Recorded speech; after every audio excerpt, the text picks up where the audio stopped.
papi? Blanco no, pero te puedo dar esta.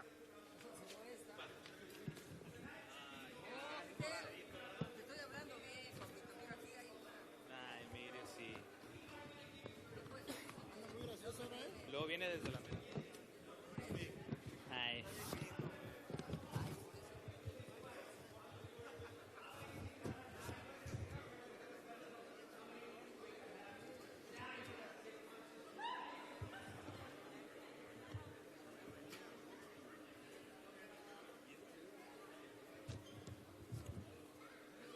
Our main event. Our main event, Roberto Meza is a kid, great all-around athlete. He's got 6 wins, 3 wins by way of knockout, all-around athlete, played football from Temecula, California, Chaparral High School. So tell me a little bit about him. You know, he looks like a kid that's coming up. You know, take care of your record, let it come to you, and just enjoy it. Listen to your corner and have fun. Now, his opponent tonight is Victor Barraza. Barraza comes to us from not too far from Mexicali. So he has a chance here to take the O away from a fighter that they have tremendous hopes for. So tell me how it would feel for Barraza in this particular fight. I can tell you it's an intense feeling, you know, but if he's ready, he comes prepared and ready, we'll see. Maybe he can give him his first loss. So we'll see tonight what happens.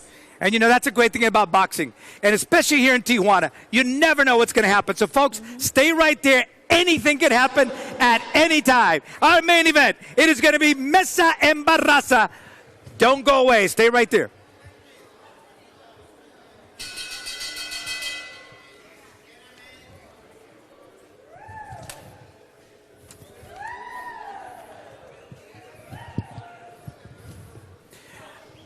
So let's go to our ring announce. Vamos y caballeros, esta es la tercera llamada.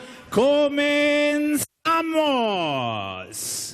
Y a nombre de Boristeca Boxing Promotion le damos la más cordial bienvenida a una tradición, el Salón Mezanine, desde la frontera más visitada del mundo, Tijuana, Baja California, México. Esta noche boxística es sancionada a ustedes por la Honorable Comisión de Box, Lucha Libre y Artes Marciales Mixtas de esta ciudad de Tijuana. Presidente Alberto Martínez. Comisionado de boxeo Alejandro García. El médico del ring, el doctor Ernesto Franco. Concertador de encuentro, Manuel Cardona. Sus 3 jueces, Leobardo Ibarra, Francisco Pacheco y Max Zúñiga. Al frente del tiempo, César Fernández. Y para medir este combate, el tercero en la superficie, Juan Jesús Soto. Y damos también la cordial bienvenida a nuestros amigos que nos siguen a través de Facebook, presentes alrededor del mundo. Good evening, ladies and gentlemen, and welcome to another night of prize fighting boxing, being brought to you by Boristeca Boxing Promotions in association with BIB. It's streaming around the internet and live, the best in boxing. Let's get ready for 4 rounds of boxing in the super lightweight division. 4 rounds de combate en la división de peso super ligero. Introducing to you first, the fighter standing in the blue corner, wearing black trunks with gray trim. His official weight 140.5 pounds. Presentando ustedes en la esquina azul, vistiendo calzoncillo negro con gris, con un peso oficial de 140.5 libras. As a professional, he stands undefeated with 3 victories, and his 3 victories coming by the fast way of knockout. Presenta un récord profesional de 3 victorias, 0 derrotas y sus 3 victorias por la vía rápida del cloroformo. Hailing out of Los Angeles, California, USA, Alfredo Hernandez.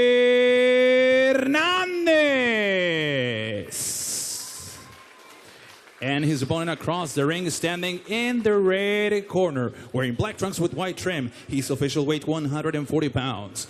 Y su rival en la esquina roja, vistiendo calzoncillo negro con blanco, con un peso de 140 libras.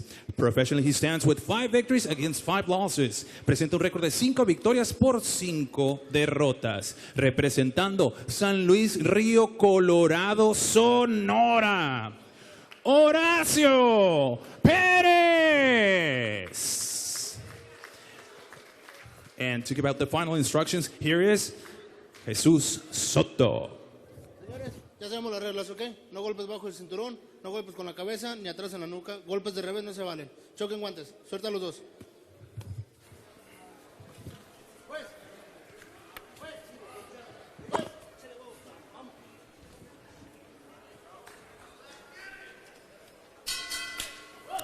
And there you got your opening bell. The referee in charge is going to be Jesus Soto. And your principals in the ring in the black trunks is Horacio Perez. Alfredo Hernandez is going to be wearing the gray trunks. They're pretty similar in color by the time you see it on your monitor. A little bit easier to distinguish here at ringside where we're at. And Amadis is going to see right off the bat. Horacio Perez, what he likes to do, he likes to attack the body. On the part of Hernandez, you're going to see that jab flicking. I saw that sharp jab from the beginning, so that's nice. And right off the bat, you can see that Alfredo Hernandez has the quicker hands. He has the quicker hands. He's going to go ahead and try to work that combination. On the part of Horacio Perez, he's trying to counter and attack the body.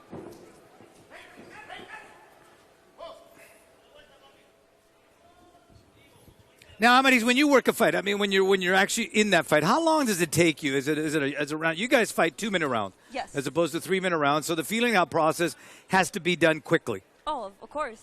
Even though we train mostly 3-minute rounds, but yeah, it's I study my opponent in the first round, and after the second, I go in my corner, I listen to what they have to say, and we switch it up if we have to. And if we're doing well, we got.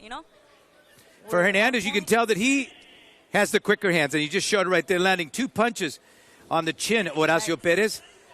Perez is looking to counter, and that's a certain style of the Mexican fighters that they possess. They're going to back up, and they're going to try to go ahead and lull you into that corner, and from there is where they're going to come out with their body attack. Let me just set the judges here. Francisco Pacheco, Leo Ibarra, and Max Zuniga are going to be the judges for the fights. Great judges. And again, Alexandro Garcia is the commissioner, boxing commissioner here in Tijuana, Baja California. Does a great job with the commission here. And again, Hernandez right now, Amadis, chasing down Perez. Waiting. I just think he should use his jab more. Get him at his distance, Now, so important in boxing is balance. Yes. And you look at the balance of Perez. He does not look like a well-balanced fighter. No. Bad balance, you're done. One clean punch, you're done. Hernandez, on the other hand, you can tell. Just look at the flexion of the calf muscle, and you can see when he pushes off of that. He's turning those hips. Nice body right there. Oh, and that was a body shot. And I don't know if Perez can continue. Referee Jesus Soto right on top of him. That was a blast, Amadis. That was awesome. I felt that. I didn't even get hit. Seriously.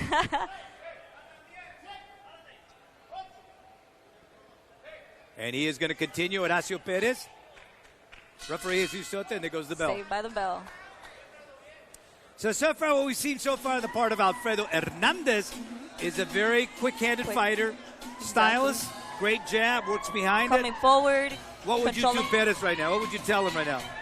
I would say you got to throw more, Be more active. You can't let him hunt you down. He's putting the pressure on you. He's putting the points. You got to be more active, Either punch and move or don't wait to counter punch because that's not working for you. You see right there in the corner, Alfredo Hernandez.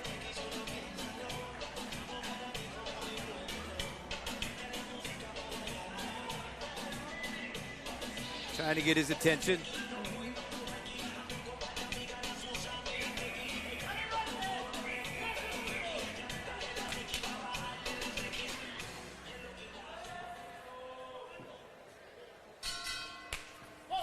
Round number 2 of a scheduled 4-rounder. These are 140-pounders.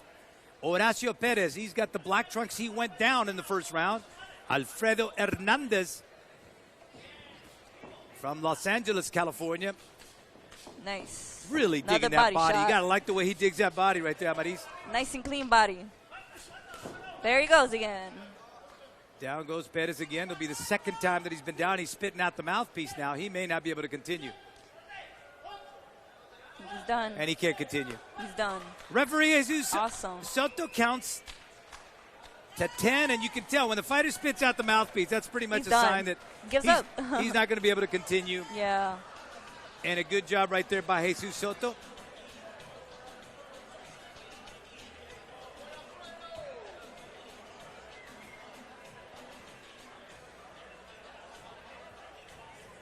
So a good sign right there by the young Alfredo Hernandez.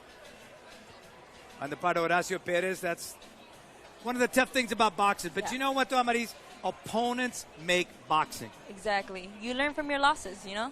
You see your mistakes, you go back to the gym, you dust it off, and you work harder. That's what you On got to to the do. next one. Opponents make this the sport that it is. You need them. They develop the talent. And that's something that takes time. So for Yes. all the Horacio Perez in the world, we thank them. And it is something that, you know, they continue and they help the development of certain fighters. For Alfredo Hernandez, a chance to up his record now to 4-1. Awesome. And he was able to keep a nice composure in that ring, patiently getting the knockout they wanted. Those So I body think we're shots ready were here. clean. Go to Pablo Flores, our ring announcer. Ladies and gentlemen, we have the official time of 34 seconds in round number 2. Tenemos el tiempo oficial de 34 segundos en el segundo round. Declaring your winner by the way of technical knockout. Su ganador por la vía del knockout técnico. Alfredo Dominate Hernandez.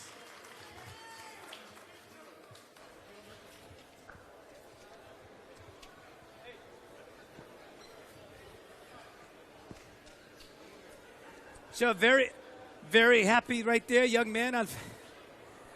Alfredo Hernandez ups his record now to 4-1 and gets that all-important knockout that everybody covets in the particular record.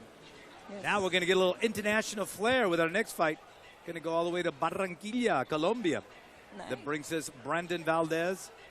He's going to be taking on Alfonso Sandoval from Tijuana, Baja California. So how long have you been here in Tijuana so far today? Been a couple of hours. Couple of hours. So, yeah. I'd love to come down here and eat. I live in Yes. San Diego, so it's not that far, so it's kind of Same great here. to come down here. I live right across the border, so it's easy for me to come down here all the time. Such a legendary boxing town, you know, from all the venues, from the Yeah. auditorium there in Tijuana. And I was so sorry that they took down the bull ring that was downtown. Yeah, that I remember sucks. seeing Eric Morales fight there. A lot of good memories down there. Yeah, and they ended up tearing that down, and that was unfortunate because that was an excellent boxing venue, as is the Highlight Palace, Mm-hmm. El Foro. That was a great place, and with the acoustics of Highlight, it Aire was amazing because the acondicionado, sound, mezzanine, por favor. when the Aire leather acondicionado. launches, I mean, it sounded like a blast. Wow. It I didn't sounded get to experience that, but like an from what you're absolute telling me. blast. So now we're waiting for the walkout here. Salon Mezzanine, what a beautiful place. You can see tremendous potential here. I love the high roof. Whenever Yes. you have that, you know you can do good boxing because you can set the lights up and give the good lighting right there. I've had And the that's- opportunity to fight here also, so it was an amazing experience fighting here. And, you know, it just feels like the you know, because you know it, you're in a magical place. Yes.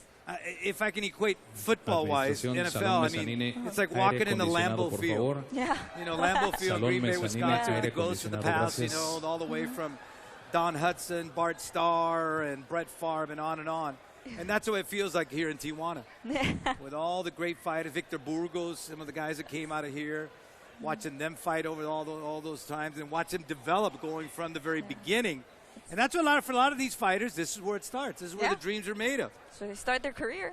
And, you know, the one thing I'm going to find out in sports is the moment, how important Yes. the moment is. Because, you know, if you just take care of your own, that's Yeah. all you can really do. Exactly. Let yeah. the other things take care of itself. But Let it come. Yep. And it's all about opportunities and making the most Yes. out of those opportunities when they're presented. So we are waiting for the entrance here. And you can see the ring card girl, even she's hot. She's trying to fan herself, trying to find a little air. We need some air in here, but Now, do you ever come down here to work out? I've came down here and there to spar down here, but I mostly train on the other side, San Diego. But is so it easier to get sparring for you in Tijuana or in California? It's about the same. Is it? Yeah. Get more sparring with guys, but at the same time, it helps a lot, you know? Okay, so I'll ask you. Mm-hmm. A guy and a girl. 3 minutes or 2 minutes? 3 minutes. Okay. 3 Sparring, minutes? yeah, 3 minutes. I always do sparring 3 minutes. You know, we got to push ourselves to be ready for those 2 minutes. Because those 2 minutes seem long sometimes. Well, that's why I always give that explanation. There's not as many knockouts in female boxing because it is 2 minutes. Yeah. You It's don't- shorter, and you got to do everything a little bit faster. You got to score a little bit faster, get what you need to get in 2 minutes. But hopefully that changes down the road. So you don't think it'll be any problem at all for you to fight 3-minute rounds? Of course not. I would love to. I know Mauricio Sulaiman wrote an article about why he felt that it should be 2 minute as opposed to, because he gave the example, for instance, in tennis, men play 5-set matches, women only play 3. Okay. I would Best say of 5, best of 3. yeah. So now we get our combatants coming into the ring now.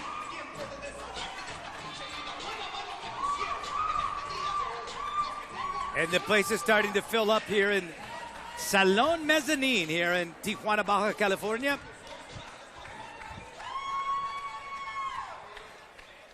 As you get the fighters, this is Alfonso Sandoval making his entrance. And now all the way from Colombia, Barranquilla, Colombia, the unbeaten. Tremendous, tremendous hope for this young man. Brandon Valdez, 7 wins, 3 wins by way of knockout. Brandon's coming off a win against Dionis Martinez. Also beat Jorge Bonilla. Omni Padilla as well. Very active 2016. He's hoping to pick it up from there. And how important is that activity? It's always good to be active, you know. It keeps you in shape, it keeps you sharp, your timing, everything. So you're always ready for if something unexpected comes at you, you know? So. And that's what he wants to keep on going, stay very, very active. He's young, you know, to go he has a ahead good and record develop going, his so talents. he's doing well. The referee Jesus Soto giving some instructions in the corner.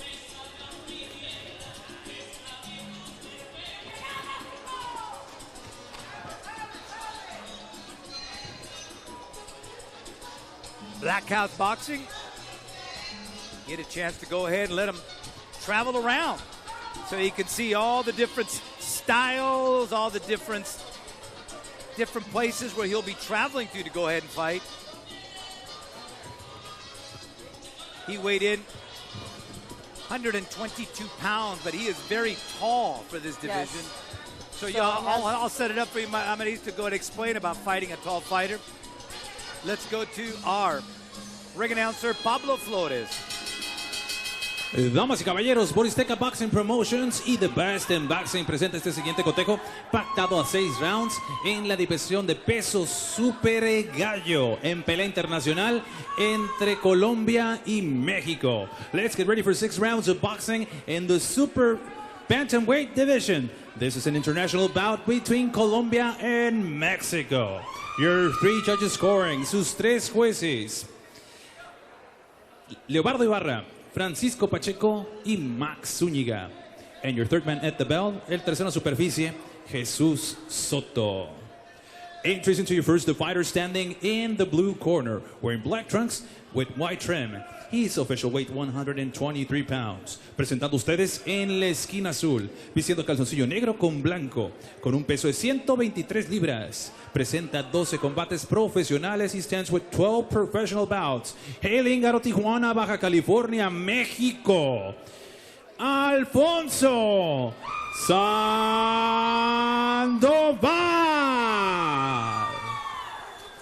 And his opponent across the ring is standing in the red corner, wearing blue, red, and yellow. His official weight 122 pounds. Y su rival en la esquina roja, vistiendo calzoncillo color azul con rojo y amarillo, con un peso de 122 libras.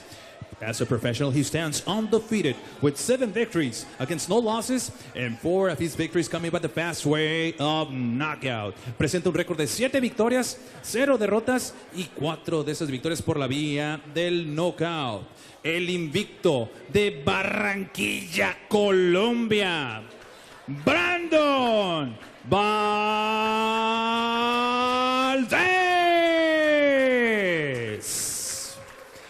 And And to give out the final instructions, here is Jesus Soto. Venga. Señores, que una pelea limpia, ¿ok? No golpes abajo el cinturón, no golpes con la cabeza ni atrás de la nuca. Riñones y conejos son prohibidos, ¿ok? Choquen guantes. Suelta los dos. The final instructions there by referee Jesus Soto, and we are ready. This is going to be a 6-round fight. Brandon Valdez, Alfonso Sandoval. Your judges scoring this on a 10-point must system. Francisco Pacheco, Leo Ibarra, and Max Zuniga. Alfonso Sandoval has on the black trunks. He's taking on Brandon Valdez from Barranquilla, Colombia. And he has the multicolored trunks. He's not taking any chances. It's almost like Not the at United all. Nations He's ready. is on his trunks. He's got the American flag, Colombian flag, Mexican flag, and He's any got other everybody country in his that has those corner. colors.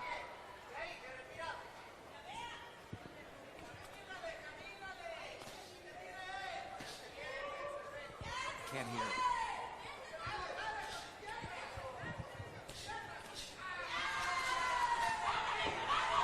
And right out of the way, you're going to see the incredibly fast hands of Brandon Valdez. But now, Alfonso Sandoval is going to engage him as well.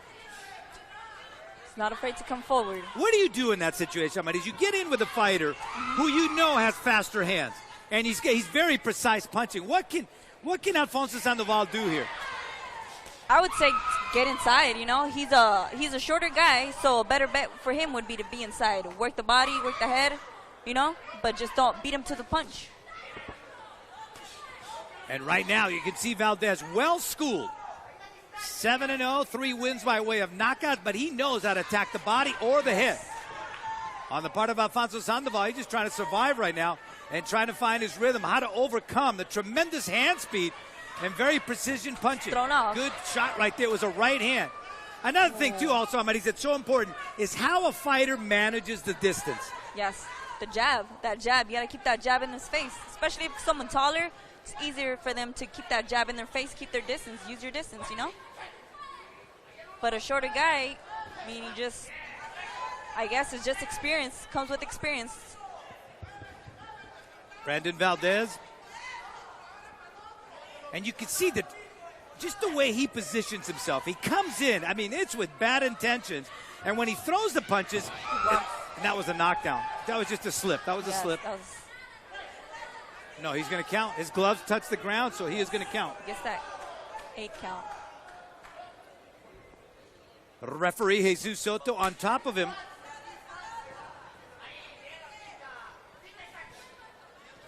Valdez is ready to do some damage. Valdez trying to be patient. Trying to manage his time and trying to go ahead and find. There's a good right hand by Valdez.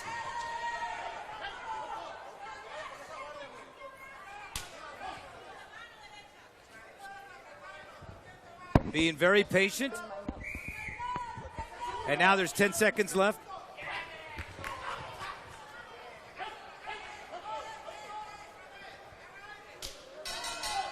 A very impressive round on the part of Brandon Valdez, a young man from Barranquilla, Colombia.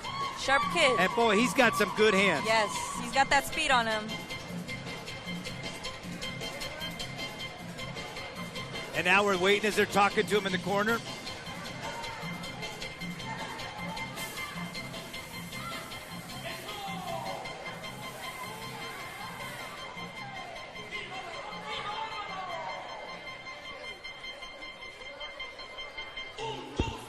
You see them talking in the corner right there, Brandon Valdez.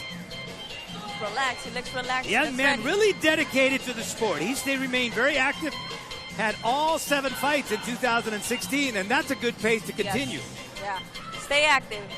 You know, the more competition, at the same time, it's a bit easier for men to be more active than for women, but.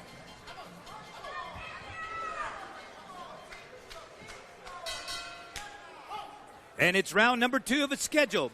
6-rounder. Brandon Valdez, a young man from Barranquilla, Colombia, has on the trunks with the United Nations on him. Alfonso Sandoval.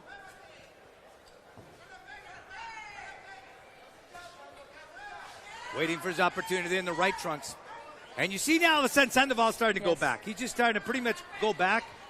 And he's not moving laterally, and that's not a good sign. Not at all. He's giving all the advantage to Valdez.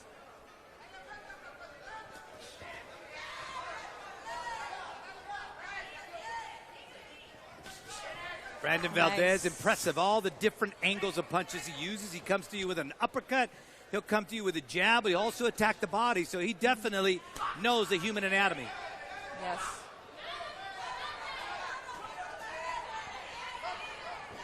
And Amaris, you see right there, Sandoval, he seems a bit frustrated right now, especially He with the is. fact that whatever plan you came into the fight with, it's not working with this guy. That's why you always have to have a plan B. You know, you have to be ready for everything.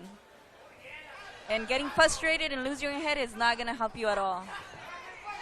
And one of the problems also becomes the fact that, fight speed on the night of the fight is so much faster than anything you've seen in a gym. Because you hydrate it, you relax, you're ready, you're sharp, you're fresh. Brandon Valdez loves to throw that right hand Nice. and really digs that body. Nice. That was a There left, he folks, and it goes. was right on the top of the head of Alfonso Sandoval. And he walked, that's it. He Awesome. walked right into that. So keep your eye on this young man. Brandon Valdez from Barranquilla, Colombia. He now goes to Great 8-0 job. and 4 wins by way of knockout. It's a left to the top of the head of Alfonso Sandoval that ends the night. And Amaris, give me your thoughts on Brandon Valdez. He's a young kid. He's coming up. Take advantage. Take it all the way you can, You got a good corner behind you. Keep working hard. Don't stop, man.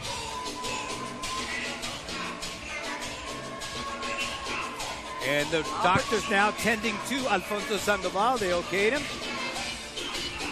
Brandon Valdez, just too much. Just too much. And again, you saw some Awesome. really amazing angles for a young Every fighter angle. like that, the way he came, with uppercuts, with jabs, body shots from both sides. This kid's Seems going to to be come a very up. complete fighter. And that's got to be disheartening. All of a sudden, you're getting up there ready to fight. All of a sudden, you see this guy. Yeah. That, you don't know his pedigree, and I don't know if they tell these fighters ahead of time. Or what their background is, What because the you never back- know. They can have more experience than they say, but And then all of a That's how the sudden, you game get is. in the ring, and you realize, oh my gosh. what did I get myself into? Well, let's go to Mario Flores for the official time. Y damas y caballeros, tenemos tiempo oficial de 1 minuto 52 segundos en el round número 2. We have the official time of 1 minute 52 seconds in round number 2. Declaring your winner by the way of knockout. Su ganador por la vía del knockout de Barranquilla, Colombia. Brando, el parcero Valdez.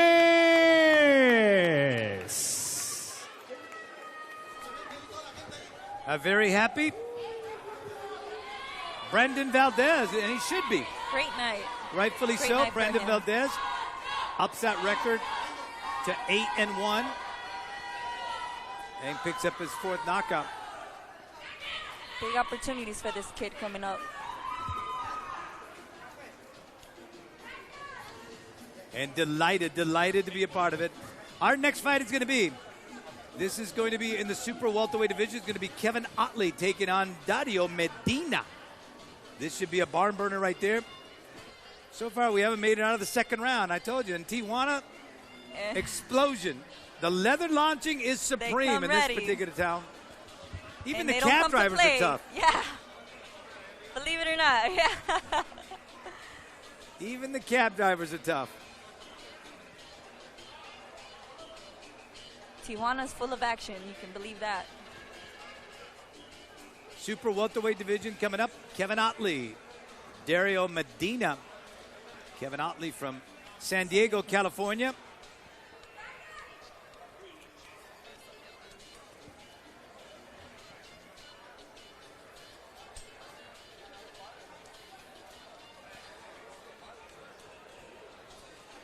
Kevin Ottley's a really interesting guy. He's from Baltimore, Maryland, now making his home here in San Diego, California.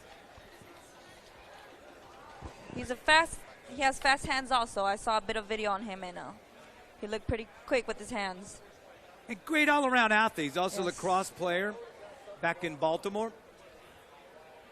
42 fights as an amateur. And that's the thing now with the division. I mean, amateur, it's so different now in the sense the scoring. Yes. That a lot of times these guys, it's not necessarily a guarantee that they're going to be great In the pros. professionals just because of the great style difference. Exactly. And here he is making his way into the ring. It is Dario Medina from San Luis Rio. His last bout was against 18-0 Ricky Perez.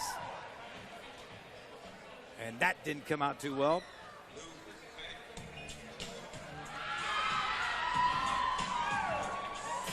And now from Baltimore, Maryland, now living in San Diego, California, making his way into the ring is Kevin Ottley with a record of 3-1-1 and 2 wins by way of knockout. 42 fights as an amateur, a Golden Gloves champion in 2011, now training out of the House of Boxing. He's had plenty of time. 6 to 7 weeks he's been training for this fight, so that's definitely plenty of That's time. way more, yeah. That's enough time. So you know he's ready. No excuses. He's ready. Also has a great corner behind him, so I've known Carlos and his son for years. Great people, great trainers.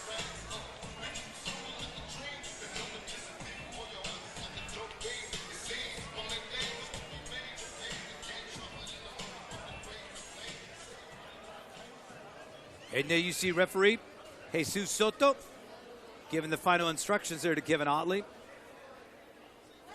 Making sure that the tape around the glove. So now let's go to our ring announcer here, Pablo Flores, for the official introduction.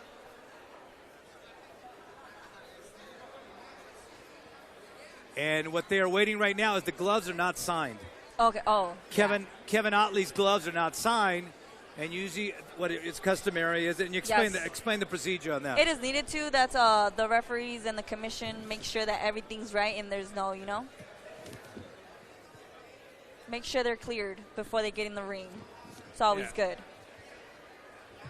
Yeah, and they come over and they sign aire it. acondicionado, por favor, gracias.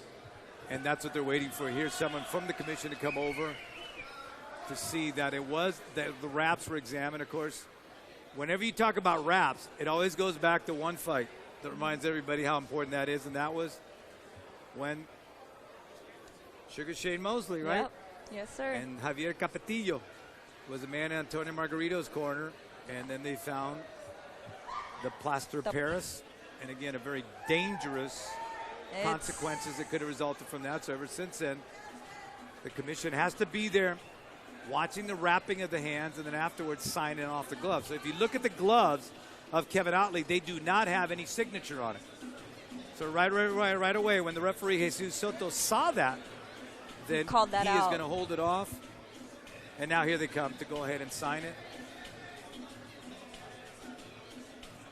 Yes. And if you look to your left, you see the man in the red hat there that is going to go over there and sign the gloves of Kevin Ottley, and now allowing for the fight to continue. But that's a very observant referee. He's on it. He's doing his job, which is always good. Observant referee and a penchant for details, and he saw that, so now we are ready for Pablo Flores.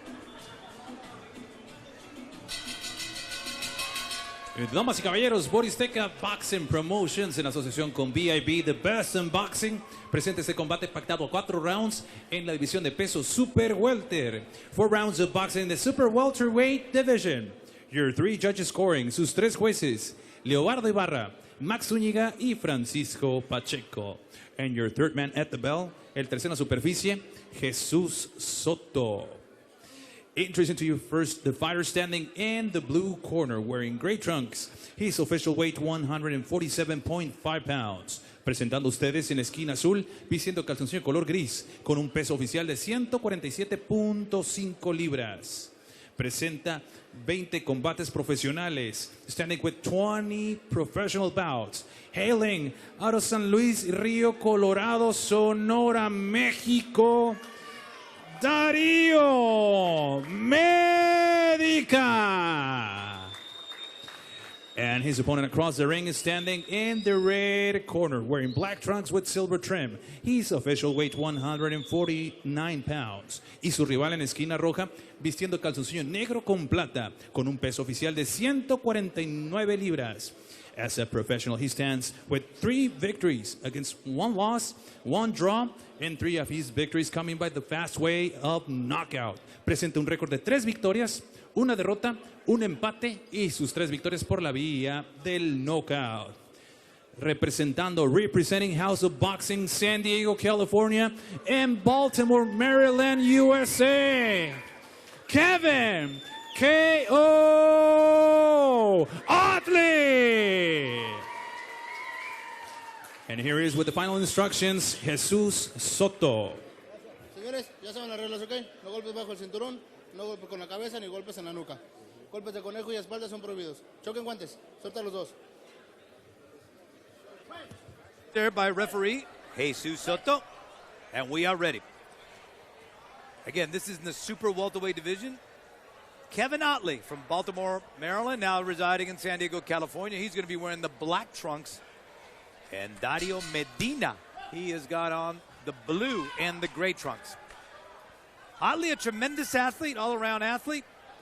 Trains out of the House of Boxing. Got that great reach, 5'10". Yes. And a 78-inch reach. So tremendous reach for a guy his height. And I think he already hit him on the top of the head right there. Dario Medina. He is 26 years old. He brought his 2 little kids with him here to the fight. His best punch, if we get to see it, is going to be a left hook. He trains at the Salas Gym in Mexicali. You know, this is a tough way to make a living, because here he's got his 2 little kids, his wife watching him. It must be hard. But he has heart getting up there, you know? Totally. And Takes I a lot of respect heart. anybody and everybody that ever climbs through those ropes Yes. and puts on a pair of gloves. It's not easy at all.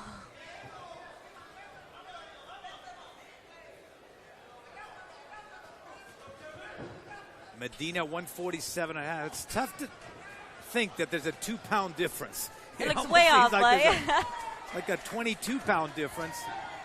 And that's how deceiving the weight of a fighter can seem to be. Especially on camera, it makes you look bigger, you know? Right. So. And look at the nose now. Blood coming from the nose of Dario Medina.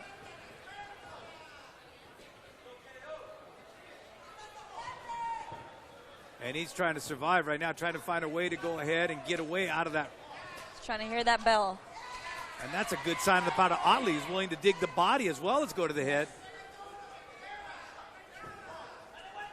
I've always said that. The great thing about here in Tijuana, Mexico, if you can throw a left hook to the body, they'll grant you Mexican citizenship automatically. Yes. That famous left hook. You don't even have to get a visa anymore. Medina trying to sneak a right hand in there. This kid has heart. This kid has heart. He's staying in there. Referee Jesus Soto warning Ottley about the elbow. Ottley looks like a heavyweight next to Medina.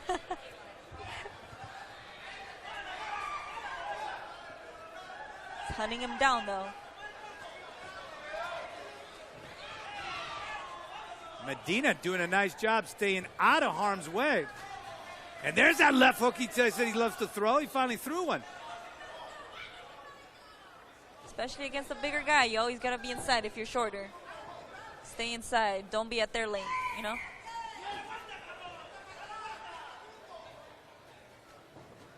A good style for Medina to adopt here is the old style of Pernell Whitaker. Get down real low. Round number 1 is in the books.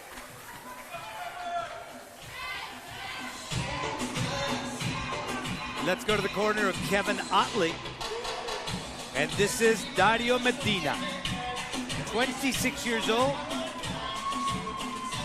He said he loves to brawl. He's not going to get a chance to brawl in this fight. Yeah, I don't think so. Yeah, he's up against a very strong guy. And you see the corner of Ottley telling him to come with that straight jab and then hook off of it. That body, too. Attack that body. Body head is always good.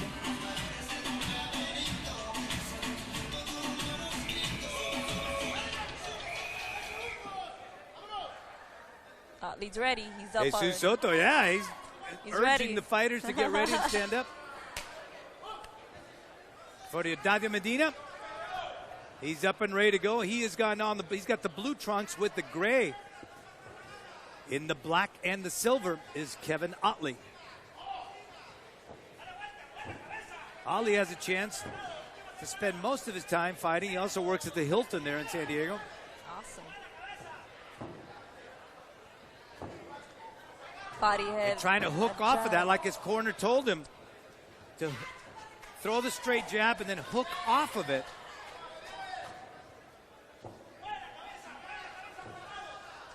Medina's wide open for that hook, too. That jab hook to the head, he's wide open for that.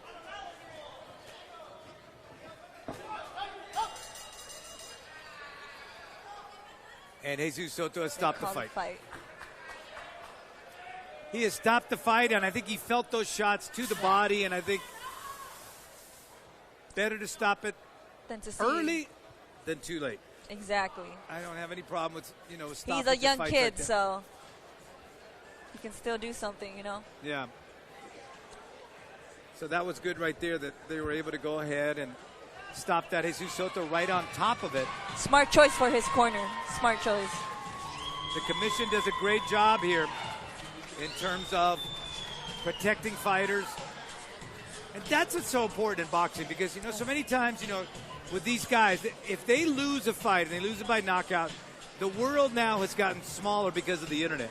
Yes. So they're able to keep track of those things. So they're not sneaking a fighter in that got knocked down in one city and then he's fighting in another city by the next week. No, not at all. Now they're able. I've done fights in Puerto Rico, in fact, last year, where they had a couple of those instances where they said, no, you can't fight. You were knocked out, and therefore, we're going to go ahead and keep you out of this fight. And they've just gotten better and better. Now let's go to Pablo Flores for the official time.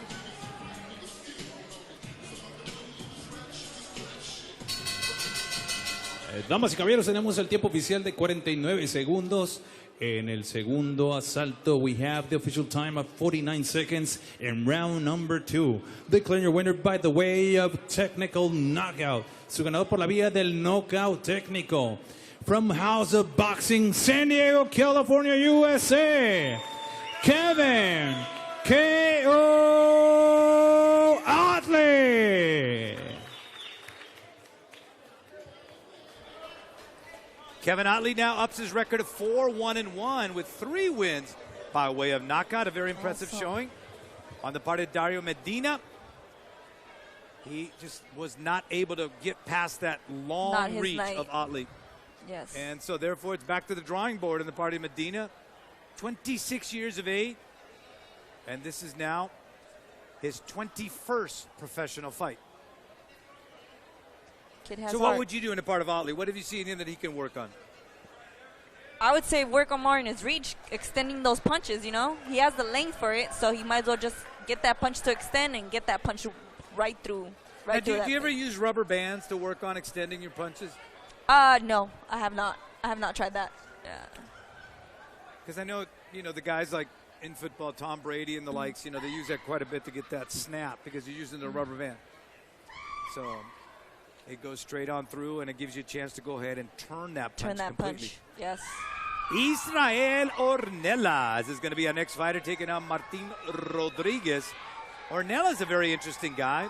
Yes. He is a boxing trainer. Decided to come back and show the young guys what he could do. I've known this guy for a couple years now, so we used to train at the same gym at one point. So He's been out of boxing for 6 years now, and then finally decided to come back and give it a shot. And I asked him about it, the most memorable fight of all that he's had. He said it was Pablo de Oca when he fought him back in Las Vegas. He said that was a memorable fight. And I think for every fighter, you could say you have that one certain night where everything comes together. Oh, yeah. Who's that? Melissa McMurrow for you? I would say my fight that was actually here in TJ for my first NABF title. So that was the most memorable one for me that, you know. Everything came together. Everything came together. But what about the McMurrow fight? We'll never forget that. Oh, of course simply not. because of the fact that you guys, it was knockout, drag out. I mean, even the sweat from each other's body was scoring. We were going at it, toe to toe, you know, but can't wait to get that rematch with her, though. So that was wicked. And yes. I'll never forget the appreciation by the fans. Yes, they loved us. Shower the ring with first time experience dollar on bills. that. Yeah, that was awesome, you know. So did you claim those dollar bills in your income taxes? Of course, no, just like I had to, you know. You got to do what you got to do.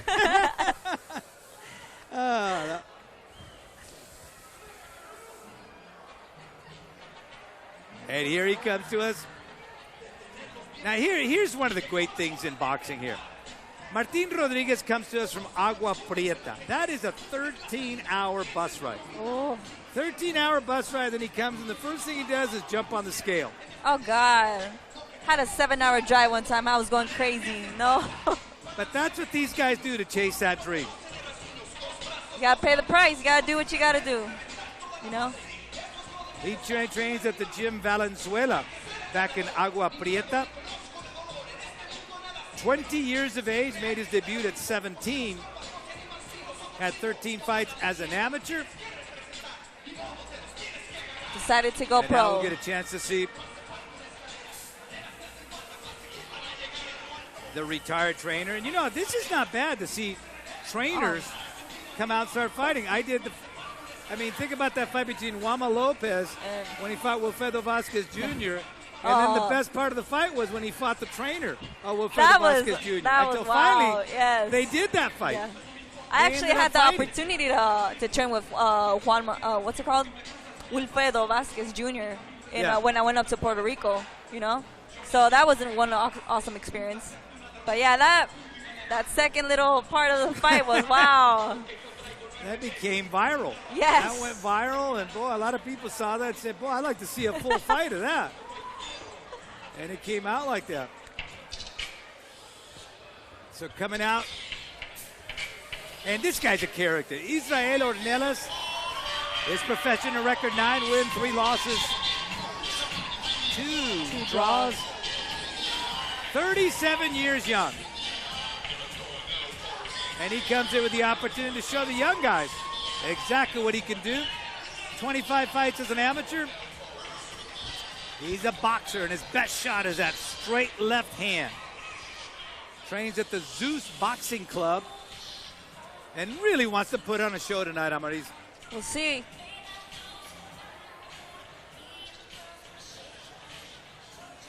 And as we get ready here for the official introductions of our principals in the ring, let's go to Pablo Flores. Damas y caballeros, Boristeca Boxing Promotions en asociación con BIB, The Best in Boxing, presenta este combate pactado a 4 rounds en la división de peso super medio. Let's get ready for 4 rounds of boxing in the super middleweight division. Your 3 judges scoring, sus 3 jueces, Max Zúñiga, Francisco Pacheco y Leobardo Ibarra. And your 3rd man inside the ring, el tercero en la superficie, Jesús Soto. Introducing to you first the fighter standing in the blue corner, wearing black and white. His official weight 169.5 pounds. Presentando ustedes en la esquina azul, vistiendo calzoncillo negro con blanco, con un peso de 169.5 libras. Presenta 26 combates profesionales. He stands with 26 professional bouts. From Agua Prieta, Sonora, México, Martín Rodriguez.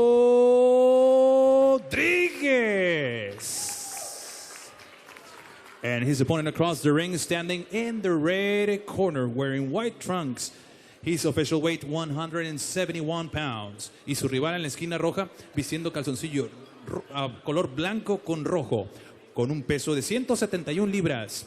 as a professional. He stands with 9 victories against 3 losses, and 2 of his victories coming by the fast way of knockout. Presenta un récord de 9 victorias, 3 derrotas y 2 de esas victorias por la vía del knockout. Representando Tijuana, Baja California, Israel Ornelas.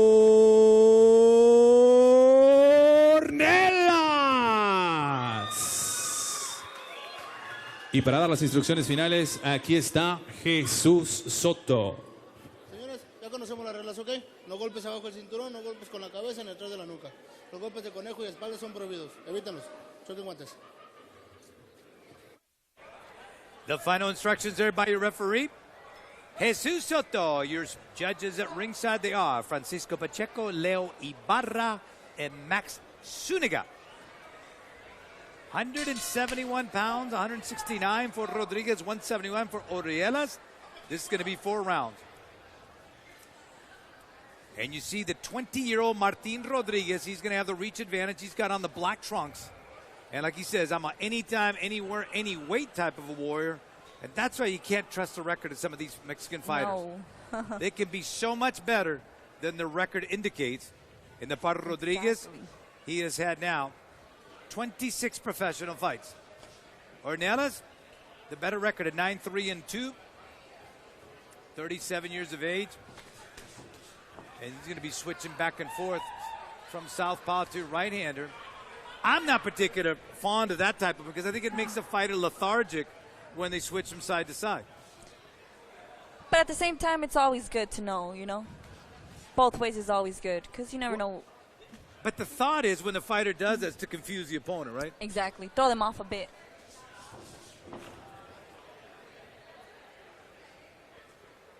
We'll see what kind of condition Ornelas is in. I mean, obviously he's a boxing trainer. And he expects the young guys to listen to him, but does he listen to a trainer? We hope so, right?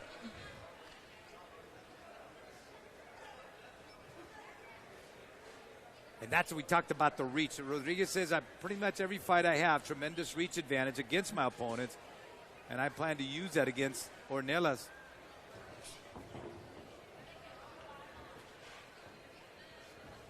But a guy like Rodriguez, you get that 13-hour bus ride, you get out, you jump on the scale, get a good night's sleep, and here he is.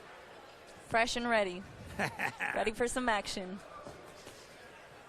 On the part of Rodriguez, loves to attack that body. He says, my favorite shot is that straight right to the body.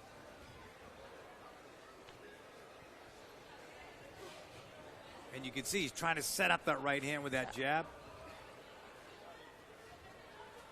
And that's where he's using that long reach, trying to get in the way right there of Ornelas. Ornelas.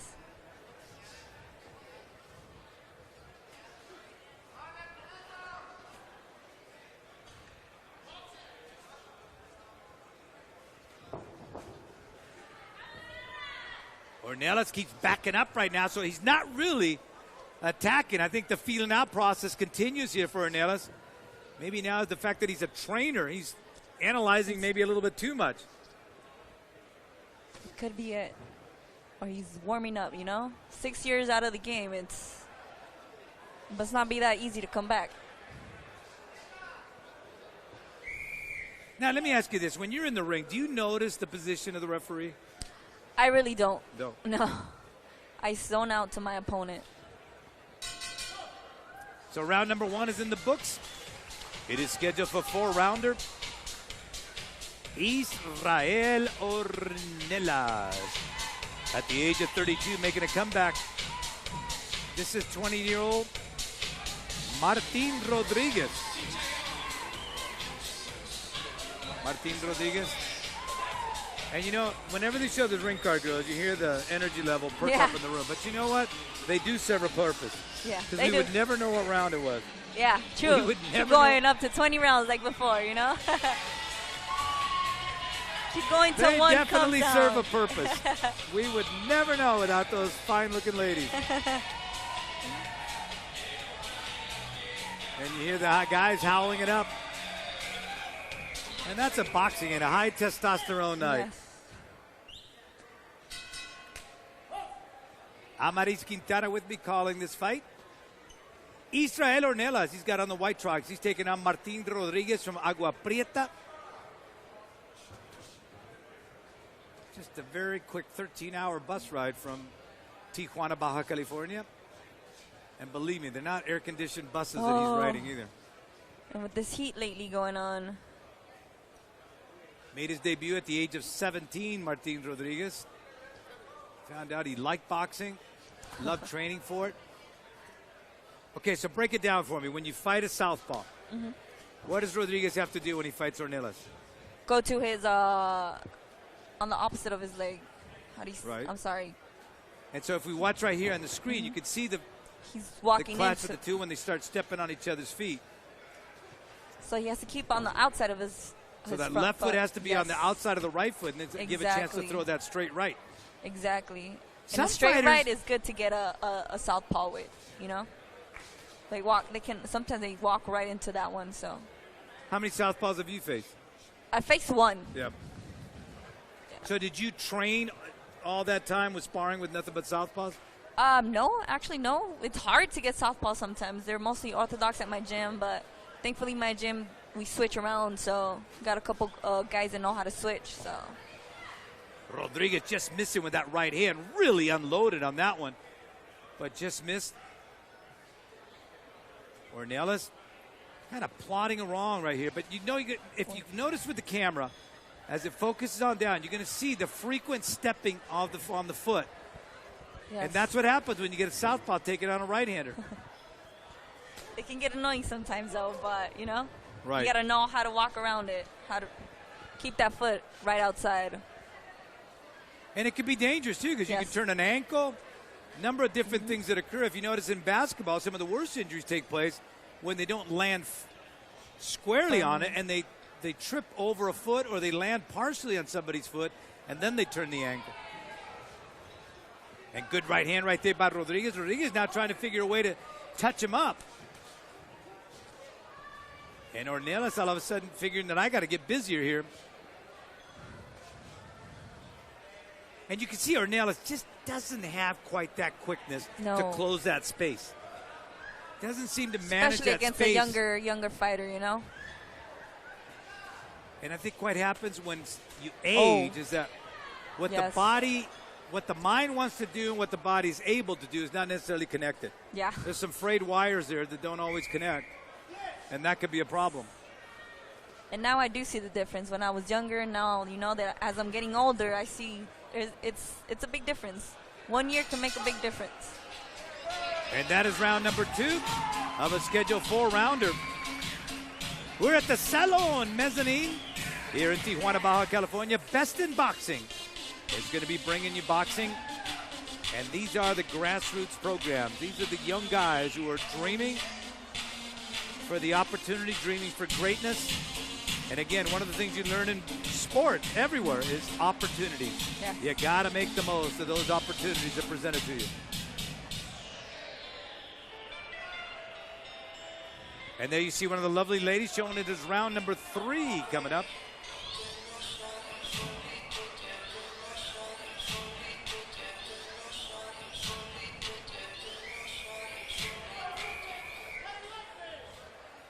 For Israel Ornelas at the age of 37, he is the southpaw with the white trunks, taking on Martin Rodriguez, a 20-year-old from Agua Prieta.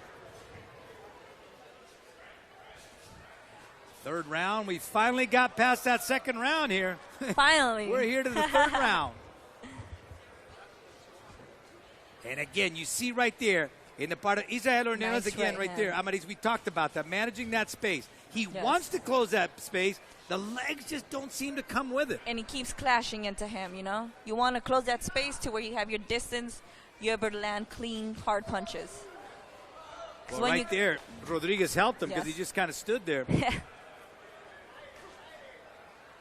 And Rodriguez has a good jab. I would love to see this young man get a good trainer because he's obviously got a good frame. He's got some tools. He just got to develop. See, look at that. That's beautiful the way he's managing that space right there. That's where he should be fighting from. Exactly.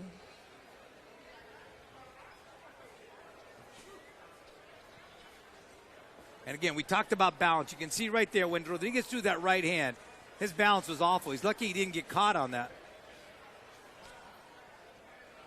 Nice counter punch off of that can send you down, and that's, you don't want that. Well, especially when you're leaning. And, of course, Yeah. one of the great fights that I got a chance to call, and that tremendous lean, was when Manny Pacquiao against Juan Manuel Marquez. Oh, They yes. worked for weeks on that straight right hand, hoping that Pacquiao would lean, and sure enough, There he goes. he leaned, that right hand landed. Next thing you know, Manny Pacquiao was face down. Good left hand Nice right there by left hook. Rodriguez.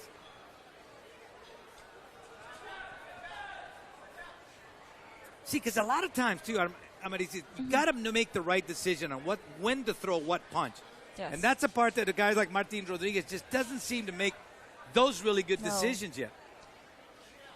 If you throw a punch without thinking about it, then you just waste your energy, when it could have been a good punch thrown at the right moment. So it's better to think, be smart in there, and not just, throw crazy punches, throw combos or whatever. You got to think what you're going to throw in there. Well, at the age of 20, Martin Rodriguez is learning on the go. Yes. On-the-job training is what he's getting. He only had 13 fights as an amateur. At 17, he decided to make his debut. And those are the dangerous punches because the way he's coming from the side. That's the kind of stuff that'll work in MMA. It's not going to work in boxing. Yeah, no. Those wide, crazy punches work for MMA, but not in here. Well, we'll see if Colin McGregor can get a Oh, God. lucky punch or a crazy punch. Now, Ornelas all of a sudden cornering Rodriguez in that corner. Putting that pressure. And we are going to round number 4.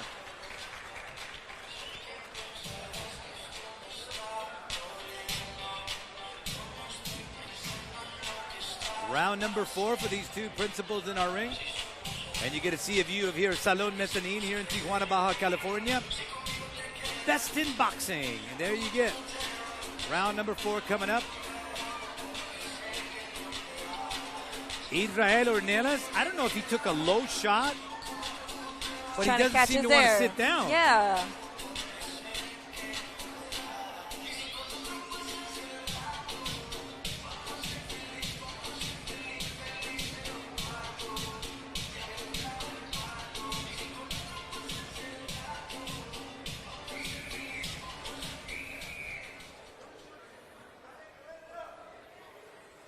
And referee Jesus Soto right there separating him, and now says, go ahead now. The bell for the 4th and final round. Your principals, Israel Ornelas. He is wearing the white trunks. He's taking on Martin Rodriguez in the black trunks, the 20-year-old from Agua Prieta. Israel is coming out, putting that pressure. And that's what he's got to do now. Yes. Ornelas Yes. got a shot that almost knocked him out of the ring there. How do you score this fight so far? I would give it to the blue corner over here, Rodriguez? Rodriguez. So we'll see if the 3 judges, Francisco Pacheco, Leo Ibarra, and Max Zuniga, see it the same way you do. But definitely, this 4th and final round is up for grabs. Yes. So we'll see who steps up right here. And it looks like in the corner of Ornelas, they told him he's got to step it up. You got to put that pressure. Really awkward. I don't know if Ornelas took a low shot, because he did not sit down in between that round. Or maybe he was ready. No, but it looked like he was in pain. Like he was trying to take a deep breath, right? Catch his breath. I don't know, but this round he came out strong. Yes, definitely picked up the pace right here. We'll see if he's able to go ahead and continue that. The whole round. Finished the A good left hand right there by Ornelas.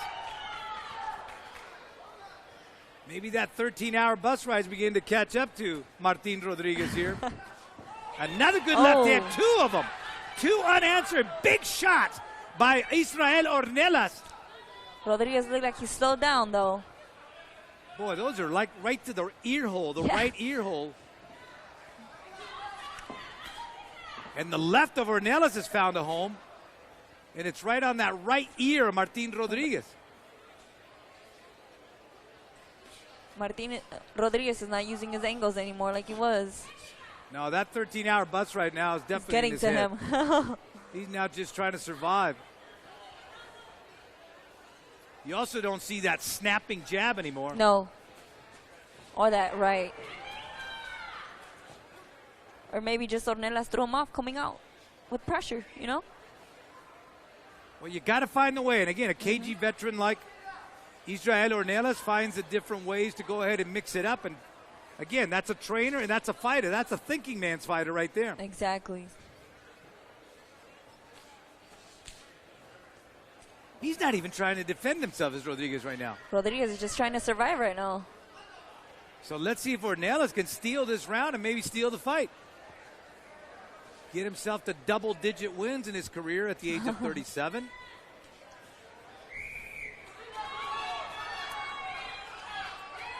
And now we talked about... There you go. Oh. Now they're mixing it up. Oh, nice. The leather is launching now.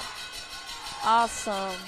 And that's it. The fourth and final round. The 20-year-old Martin Rodriguez goes to the corner of Real Ornelas. Israel Ornelas there to go ahead and congratulate him.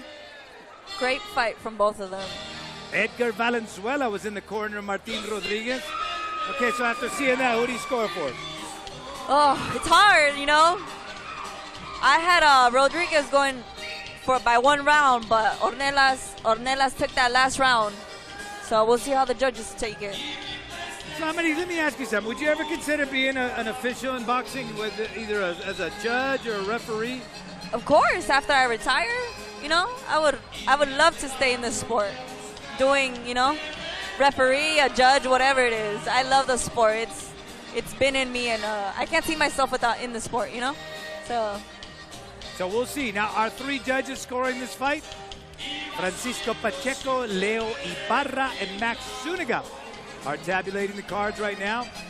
Alejandro Garcia is the commissioner of boxing here in Tijuana, Baja California. And he is the man who adds up the points, and then he will let Pablo Flores know.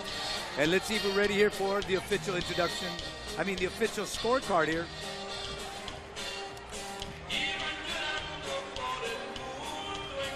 Finally, we get a fight go the distance. Right? It's been a night of knockouts here at the Salón Mezzanine here in Tijuana, Baja California. Damas y caballeros, este combate ha sido a la distancia de 4 rounds, por lo tanto, nos vamos con la decisión de los jueces.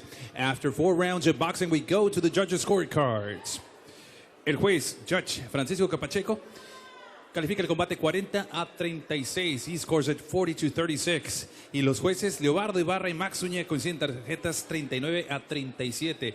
Both judges have the same scores of 39-37.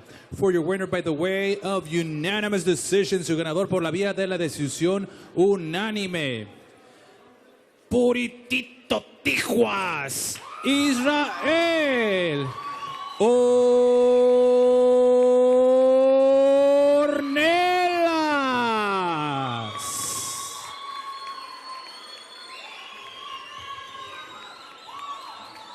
Y también fuerte reconocimiento para su rival, para Martín Rodríguez.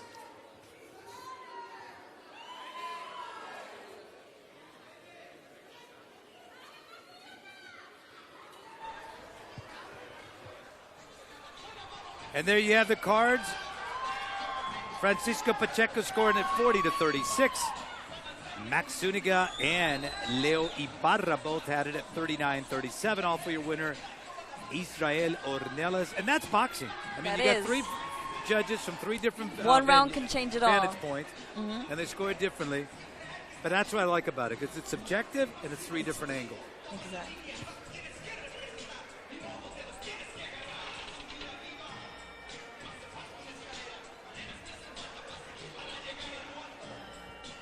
So that's the way you have it now at the age of 37. Israel Ornelas now gets his double-digit win. He now has 10 wins in his career. On the part of Martin Rodriguez, again, learning on the job.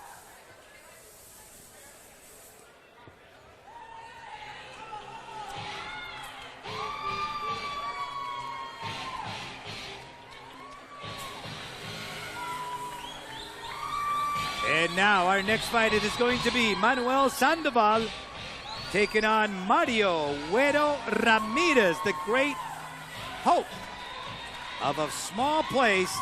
8,000 people is all they have there. Wow. in a very small place named Camalu in Baja California. It's just outside Ensenada. Only 8,000 people there. And out of 8,000 people comes this young fighter. And here he comes. They love this kid, 5-1. He lost his pro debut. They put him up against a guy who was undefeated. And really, he put up a heck of a fight. The guy was 17-0 that he fought his very first professional fight. On his pro debut? Yeah. Oh, my gosh. So that's the kind of hopes they have for this young man. Very intelligent fighter. So we are ready here for the official introduction. So keep an eye on this southpaw. From Camalu, Baja California, Mario El Güero Ramirez. And let's go to Pablo Flores. Damas y caballeros, Boristeca Boxing Promotions y BIB, The Best in Boxing, presenta este combate pactado a 4 rounds en la división de peso Super Pluma. Let's get ready for 4 rounds of boxing in the Super Featherweight division. Introducing your 3 judges scoring this bout in ringside. Sus 3 jueces, Francisco Pacheco, Max Zúñiga y Leobardo Ibarra. And when the bell rings, your 3rd man, el tercero en la superficie, Jesús Soto. Introducing to you first the fighter standing in the blue corner, wearing gray trunks with black and white. He's official weight 130 pounds. Presentando ustedes en la esquina azul, vistiendo calzoncillo color gris con negro y blanco, con 130 libras de peso. Presenta 8 combates profesionales, standing with 8 professional bouts. From Tijuana, Baja California, Manuel, el Vaquero Sandoval. And his opponent across the ring, standing in the red corner, wearing white trunks with red trim. His official weight 129 pounds. Y su rival en la esquina roja, vistiendo calzoncillo color blanco con rojo, con un peso de 129 libras. As a professional, he stands with 6 victories against 1 low defeat, and 3 of his victories coming by the fast way of a knockout. Presenta un récord de 6 victorias, 1 derrota, y 3 de esas victorias por la vía del knockout. Puritito Camalu, Baja California, Mario El Güero Ramírez. Y para dar las instrucciones finales, to give out the final instructions, here is Jesús Soto. Señores, ya saben las reglas, ¿ok? No golpes abajo del cinturón, no golpes con la cabeza ni detrás de la nuca. En la espalda y conejo son prohibidos, ¿ok? Choquen guantes. Suelta a los dos. Final instructions there by referee Jesus Soto. We are ready. Mario Güero Ramirez from Camalu, Baja California. He's going to be the southpaw. He's wearing the white trunks with the red stripes in the silver and black. From Tijuana, Baja California, with 8 professional fights, is Manuel Sandoval. We mentioned the fact that Ramirez, in his pro debut, took on an undefeated fighter. That is the only blemish in his young record.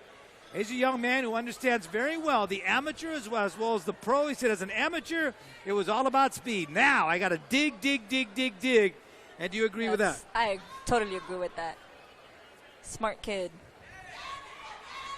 And he's a southpaw. Nice But look jab. at, he now comes out here as a right-hander. But he loves to go ahead and jab and then hook off that jab with that left. So be looking for that. He'll hook with the left, and then he'll jab and then hook, jab and then hook. That's his 1-2 rhythm that he likes to go ahead and use. Not often you convert a southpaw over to that right-handed Not stance. at all. Oh. And That's right a off the push. bat, he's ruling it a slip. And he gets the warning.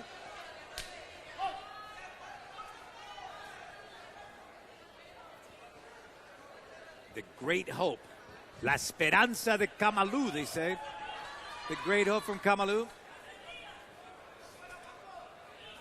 What I do notice with Mario, though, he seems a bit tight. Yes. A bit Real tense. tight. And that's the thing you got to understand. Boxing, knockouts, happen. You don't force them. You can't look for a knockout. You gotta let it come.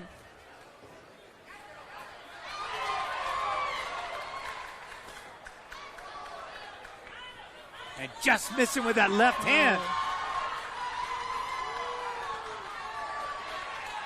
And you can see the tremendous concentration in the backs of Ramirez. He is willing to pay the price to get inside there. Look at him. Yes. He's willing to risk himself to get in, and sometimes, Amaris, you got to do that. You gotta do what you gotta do. And that's what I call that kill zone. Kill zone is that distance where you can be hit. Yes. But you can also hit. So you got to kind of make that choice. You gotta make when that you work. get that close. You gotta get too close and get smart and hit at the same time. You know, it's not easy, especially. And being managing in there. that space is so important. You see all of a sudden Sandoval coming back with a couple of counter. Throwing a nice combination. Sandoval has good movements. Makes himself to be elusive as a target for Ramirez. He's got that head movement. He keeps that head moving. Makes Ramirez think. You know, Ramirez tells me it's his left hand is his best shot. I still think it's going to be the right hand that's going to end this night. And that quick jab, the quick jab. That jab is fresh. And round number 1 is in the books. La Esperanza de Camalu. The hope of Camalu. It's 2 hours from Ensenada, Baja California. Ensenada's another hour away from Tijuana. And like I said, in Tijuana, dreams come true. Yes. That's where you can make them come true. So many times you've seen fighters come from Los Mochis, comes from all these different All over areas, Mexico. and they come here, With a dream, you know? or even from Chiapas. I remember Cristobal Cruz coming all the way from Chiapas, and then eventually becoming the IBF featherweight champion of the world before finally losing to Orlando Solito. If you got that dream, and you don't give up, then you can get wherever you want to get. That's all it takes. Dedication. Exactly. Dedication, so important. Yes. Round number 2. How'd you score the first round? I gave it to Ramirez. Kept the distance, had that speed.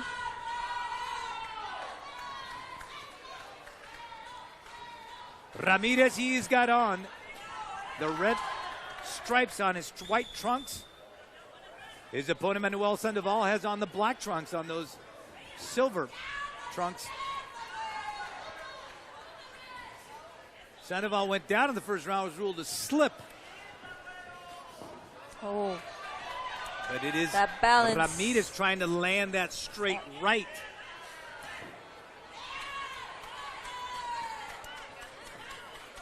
Sandoval needs to keep his balance, though. Sandoval does a pretty good job of defending himself. He does. He has that movement, you know. He's not coming forward, you know, straight forward. He has that little head movement going on, which is a good thing.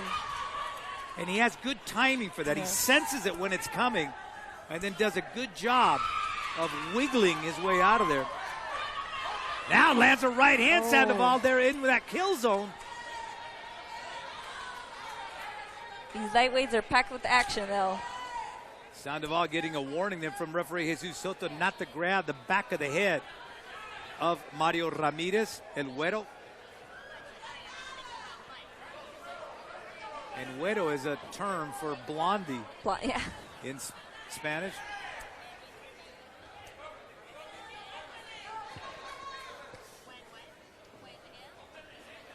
Sandoval trying to close that space. And he's made it tougher for Ramirez now. Especially with that awkward movement he has, it makes it hard to hit him, you know, to get that clean punch. But it's working for him in a way. Remember, Ramirez in that first round was pretty much just walking right through the punches of Sandoval. Now, not so much.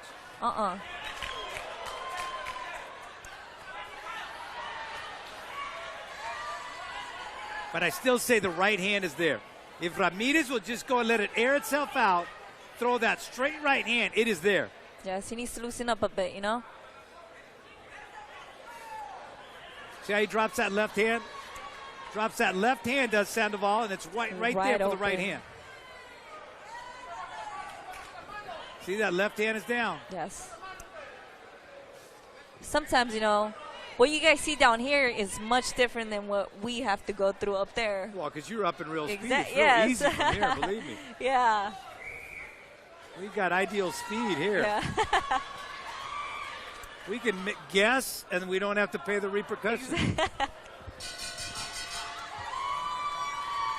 And round number 2 in the books. It is scheduled for 4 rounds, super featherweight. How'd you score that round? It was close. I would go. It was really close. So now you can't score 10-10 yeah, rounds. no. You can't score 10-10 rounds. No, I can't. I can't. So you got to score 10-9 for somebody here. You're going to go Sandoval made it hard. Yeah, Sandoval made it hard for Rodriguez. So. Okay, so we got a draw here so far.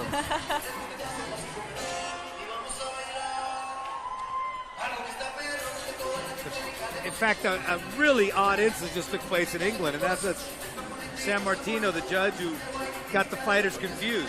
Oh God! How can that happen? So it happens at the highest level. Yeah.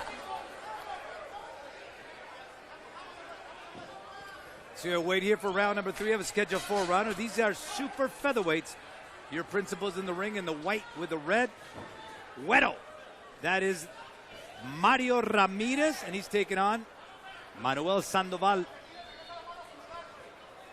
In, let's say, the Raider colors, the silver and black. Amazing how many Raider fans you have here in Tijuana. I announced the game in Mexico City, and in that game, it was like a home game for the Raiders. They had so many fans there at Azteca Stadium when they took on the Texans. Sandoval now trying to mix it up.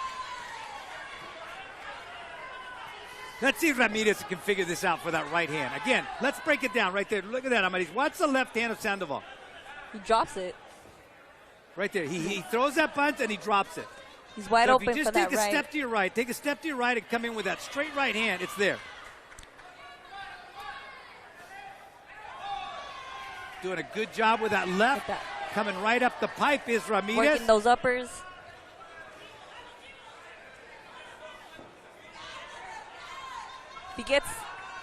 If Guero gets in that distance, he can get a nice clean right. Yeah, it's there. Even an overhand right, man. Now, Ramirez is just 18 years of age, so he's got plenty of time to learn a whole lot still. Oh, of course. He's at a great age. But again, now here's a question for you. He's naturally a southpaw. Does that mean that all of a sudden he's favoring that left hand? Now let's see if that right hand lands. Let's see. Let's see if he can land that right hand. Nice body shot right there. There you go. Now it's like a hurricane. He goes down. Sandoval spits out the mouthpiece. They're trying to get him to stand up. But the mouthpiece is still on the ground. Out. Now they're going to wash it off, and he'll get a warning. 2 times, and he's got problems.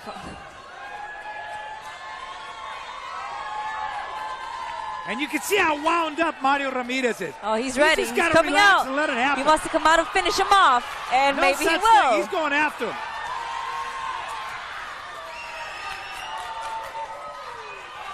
That left body is Sandoval coming in. does not appear hurt. He just appears He tired. responds. And this is when a fighter can be dangerous. Yes. I wouldn't put my hands down. Ramirez Don't get so trying to confident. taunt him here with the hands down. Yeah. That's never a good idea. Boy, his corner does not like that little tactic. No.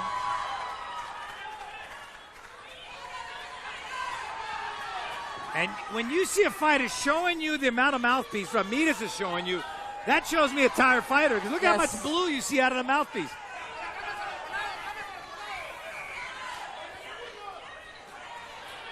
Oh. Boy, you talk about heart. Yes. Manuel Sandoval.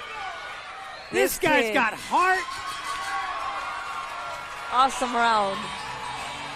Anybody else would have quit. Anybody else. His trainer he kept came going. all the Told way him to get right up. here in front of us and said, get up. Get up. And he did. And he did. Oh, man. And this he is what finished the that round legendary strong. Tijuana Wars are all about. You never know what to expect in Tijuana. These fighters are full of surprises. Never, ever count a Mexican fighter out. Nope. How many times have you seen Orlando Solito do that? Where he just takes a knee And he comes back. and just to get himself some air, and then he comes back off of that and does an amazing, amazing job.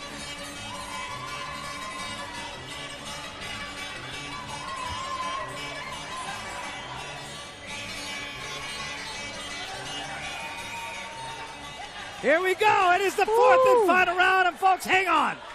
This is going to be some kind of a round. Sandoval looks like he's ready. And it is round number 4. Mario Güero Ramirez. He's going to come after him.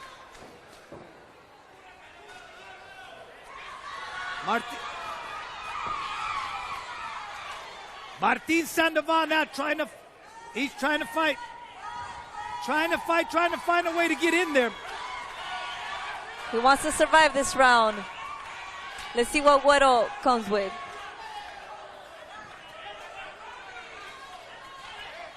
Amazing heart on the part of Martin Rodriguez.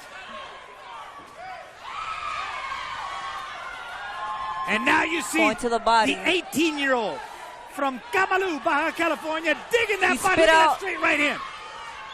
He spit out his mouthpiece again.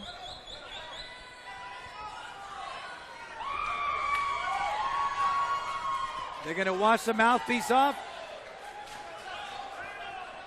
And the instruction from Jesus Soto to go to the neutral corner. And the time was stopped during that time. And these guys going to pick it up right where they left off. Look at this kind of action. This is what the legendary Tijuana Wars is all about. Yes. These guys can save at the bank. They don't save when they get in the ring. They give you everything they got.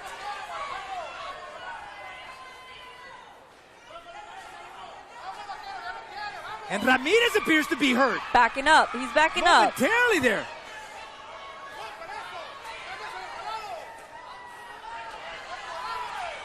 He got stung with an uppercut. Boy, wouldn't that That be mouth something? is wide a part open, of though. Manuel Sandoval, if he can get. He could turn it around. He could turn the whole game around. You never know.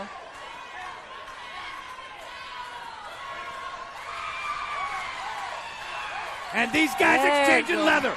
Popping. Look at blood now coming from the nose of Ramirez. Look at that. But there's no quit. Look at Sandoval. None of these Sandoval guys looked are like he was quitting. done in the second round, but look at him here. He's taking the fight to Ramirez. Come on, let's go 8 rounds. Let's not stop Let's do at it. 4. Huh? Come on, I want to see this go 8 rounds. Yes. These guys, even the sweat that comes off their body are scoring in this fight. Look at that mouthpiece of Ramirez. He's got his mouth wide open trying to breathe out of it. Blood is coming out of his nose. On the part of Sandoval, same thing. There's no quitting with these guys. They're not going to Absolutely. quit. These guys are going to the end. Both fighters Counter. landing shots Oh here. Look my at this kind of action. gosh. Rodriguez is coming back. Come on, Amari, see if you can get a little connection here. Let's go 10 rounds. Let's Right? go 10 Let's rounds. do it. I don't want this to stop. No. This is the greatest fight as you're going to see. This is amazing. These are two guys that are just going to let it all go. Awesome. And that's it. What a fight. Awesome fight. And then, you know what? It looks like these guys are having a great time. Looks like they don't want to stop. You know? Let them keep going. Mario Güero Ramirez against Manuel Sandoval. Wow, this got me excited. It makes me want to get up there now, you know? Boy, you talk about a barn Oh burner. my gosh. These guys, those gloves got to be worn out. They'll never Yeah. be able to be used again. Everything came out of those gloves. When it looked like Sandoval was not going to continue, his like he was corner done. came over right in front of us, told him Man. to get up there, and finish the fight. And he did. And he boy, did. did he finish the fight. And he finished strong. This guy has heart, man. That's what you call heart. That's what you call a boxer with heart. So how'd you score it? Wow. I would give it a draw, man. Both these guys have heart. They gave their all, and I would want to see a second fight from them. I would want to see them go 8 rounds, 10 rounds, like you said, you know? Well, we'll see. Again, our judges are Francisco Pacheco, Leo Ibarra, and Max Zuniga. They're the ones that have scored this fight, and I think our announcer Pablo Flores has the decision, so let's go to Pablo Flores. Damas y caballeros, este combate se dio a la distancia de 4 rounds, por lo tanto tenemos la decisión de los jueces. After 4 rounds of boxing, we go to the judges' scorecards.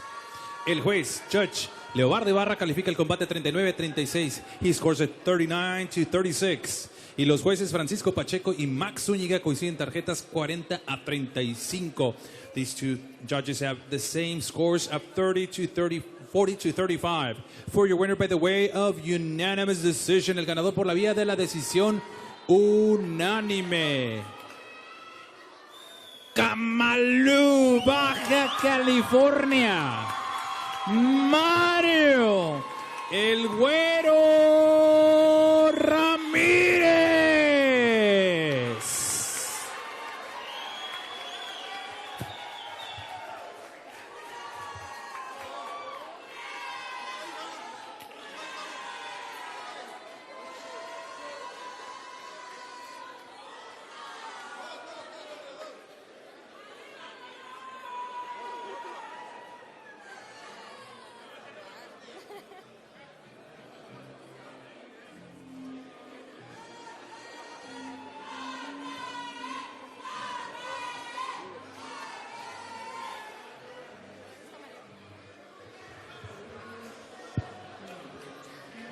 Mario, el Güero Ramírez, tu 7ª pelea ganada, una pelea bastante salvaje, Mario.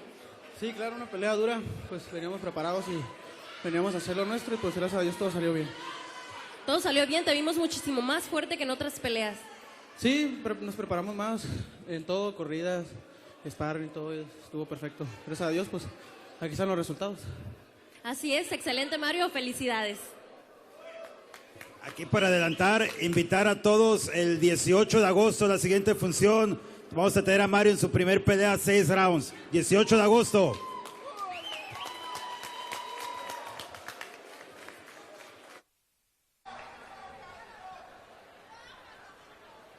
So what we did get out of that was the 18th of August is going to be the return of this young man, Mario First Guero 6 rounder, Ramirez, right? who now ups his record to 6-1. And boy, what a fight! Awesome what a fight on fight. both of them. Fight and of the night that was so a swing. far. And you talk about ebbs and flow. That fight definitely had the ebbs and flow. Sandoval came back and he finished strong.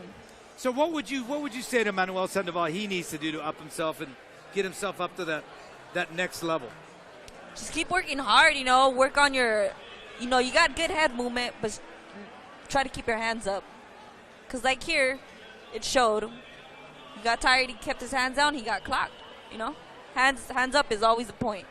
But he's a good kid, you know. He has a lot to learn, but he can keep going. He can get somewhere. What about an 18-year-old like El Güero Ramirez? That kid is coming up. The same, he still has a lot to learn. This fight showed, you know, not every fight's going to be easy, but it seems like they're doing a good job of keeping him busy. Saul they are doing a good so that's job a good thing, yeah. As his promoter and keeping him busy. He's going to be back in the ring the 18th of August, so he'll be ready to go again for another and have some time to go in the ring. Exactly. And you know, it's interesting how loyal he happens to be because he has worked with El Bofo Carrillo since he was 10 years old. Now he's training with Oscar Vaquero Maldonado, who trains him, and it's kind of like it's up the skill level for him, but he still goes back to El Bofo Carrillo. I've seen a lot of guys like that. Thurman is one of those guys, the welterweight champion of the world. He's stayed with the same guy, and it seems like, you know, they don't make that change. Do you think that's a good idea or not a good idea? If it's working for him, then it's a good idea. But it's just an odds, you know. Every fight is different. Every fighter has something, you know, to show, to bring, and in every fight, you keep learning. Like boxing, you never stop learning, man. There's always something you gotta switch up. There's always something you gotta step up and change. So it's just a learning process that never ends. So now we're gonna get a real special treat here. This is Rogelio Armenta, the anytime, anywhere, any weight warrior. This is a young man who's had 20 professional fights. He's going to be wearing the black and white. He comes to us also from Agua Prieta, Sonora, Mexico. 13-hour bus ride here. 60 professional fights as an amateur. He is a brawler. Best punches at overhand left. 2 months of training, and this is what he does for a living outside of boxing. You know what that is? What is that? He sells flowers. If you're in love, Wow. Amaris, call Rogelio Armenta. I know who to call now He'll for deliver some the flowers flowers. for you. Especially for my mom's birthday, I know who to call. And now making his into the ring. He is a 2-time gold medalist in the Pan American Games, representing Mexico in Brazil. He is Joselito Lopez from Cancun, Quintana Roo. And he is supposed to be something special. Yes. Joselito Velasquez, lightning-like hands.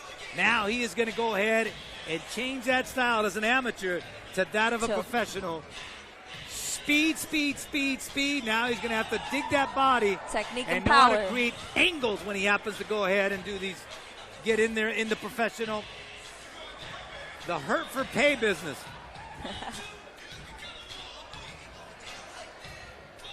As we wait here, and they're checking the gloves also. Again, for that signature on the gloves, letting him know that somebody from the commission did check it out. But for the fans here in Mexico, a real treat to see the man that has represented them in 2 Pan American Games and came back with the gold, and now coming back. Damas y caballeros, Boristeca Boxing Promotions y BIB, the best in boxing, presenta este siguiente encuentro pactado a 6 rounds en la división de peso Super Mosca. Let's get ready for 6 rounds of boxing in the Super Flyweight division. Your 3 judges scoring this bout in ringside. Sus 3 jueces, Leobardo Ibarra, Francisco Pacheco y Max Zúñiga. And your 3rd man at the bell, el tercero en la superficie, Juan Morales Lee. Entrance into your first fighter standing in the blue corner, wearing black trunks with white in blue. His official weight, 114.5 pounds. Presentando ustedes en la esquina azul, vistiendo calzoncillo color negro con blanco y azul, con un peso de 114.5 libras. Presenta 20 combates profesionales. He stands with 20 professional bouts. From Agua Prieta, Sonora, Rogelio Chacalú Armenta. And his opponent fighting out of the red corner, wearing black trunks with white trim. His official weight, 114 pounds. Y su rival en la esquina roja, vistiendo calzoncillo negro con blanco, con un peso oficial de 114 libras. As a professional, he stands with 2 victories against no losses. Cuenta con un récord de 2 victorias por 0 derrotas. He's a 2-time gold medalist in the Pan American Games in a 2016 Rio de Janeiro Olympian, el 2 veces medallista de oro en Juegos Panamericanos y olímpico en los Juegos de Río de Janeiro 2016 de Cancún, Quintana Roo, Joselito Velasquez.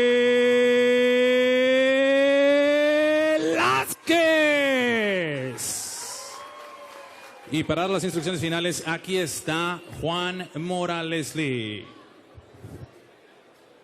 Adelante, peleador. Venga aquí conmigo.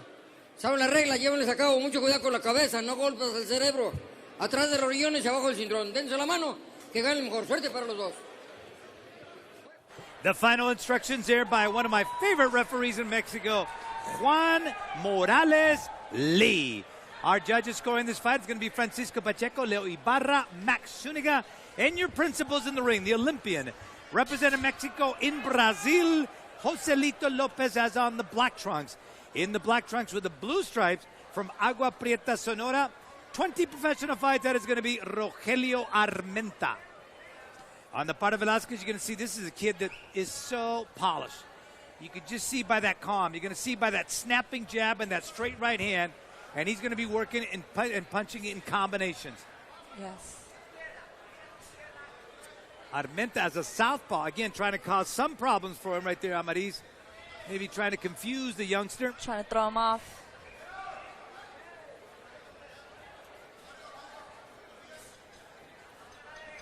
Like I said, like you say, you don't know what to expect from these Mexican fighters. Velasquez. Joselito just kind of taking his time. Try him out. And that was a body shot. Wicked body shot.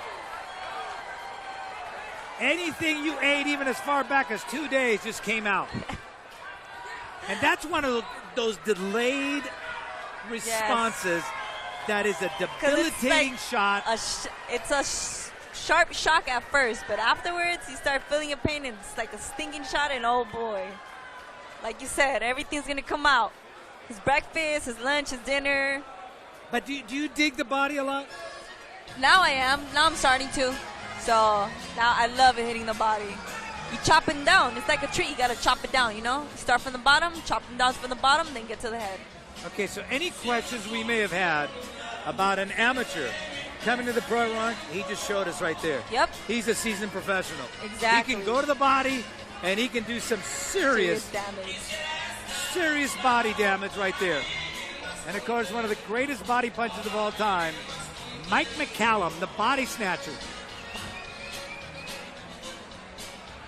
So a very impressive showing right there by Joselito Velasquez. A chance for Mexico and for all of you out there watching on Best in Boxing to see this young man.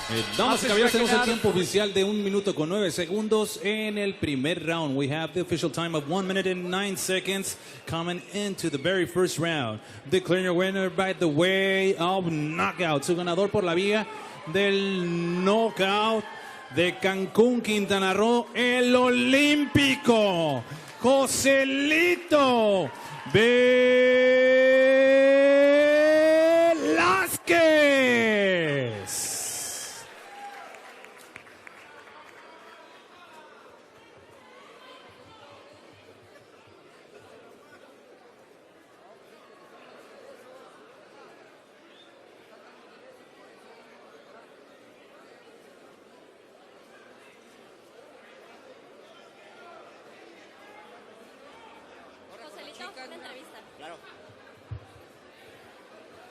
Joselito Velasquez, su tercer pelea profesional y la primera vez que vienes a pelear aquí en Tijuana como profesional.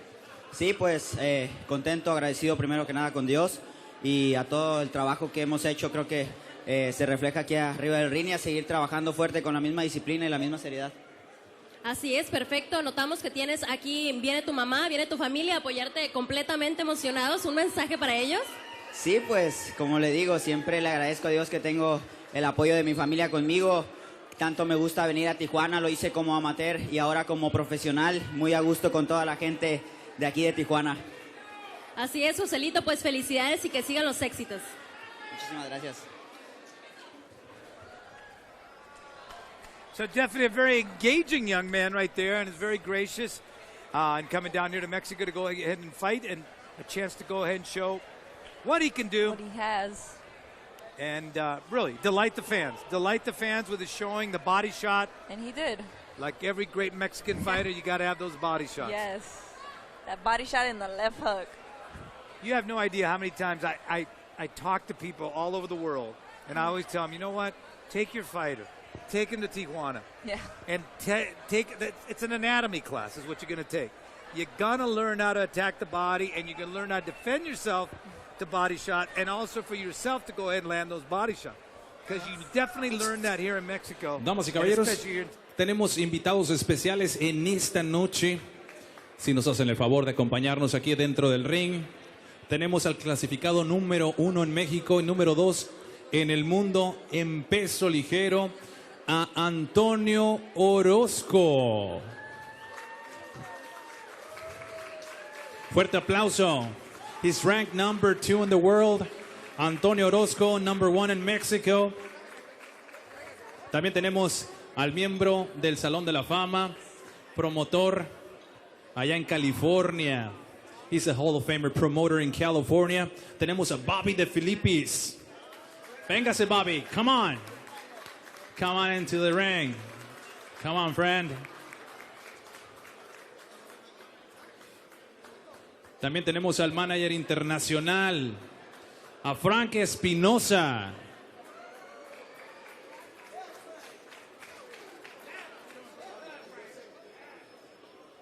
Frank Espinosa, manager internacional. Y también si está por aquí al ex campeón mundial de Mazatlán, Sinaloa, a Pedro Guevara. Se encuentra por aquí Pedro Guevara. Por aquí debe de andar Pedro Guevara. También tenemos de invitado de la zona norte de la dinastía de los Morales, a Iván Morales.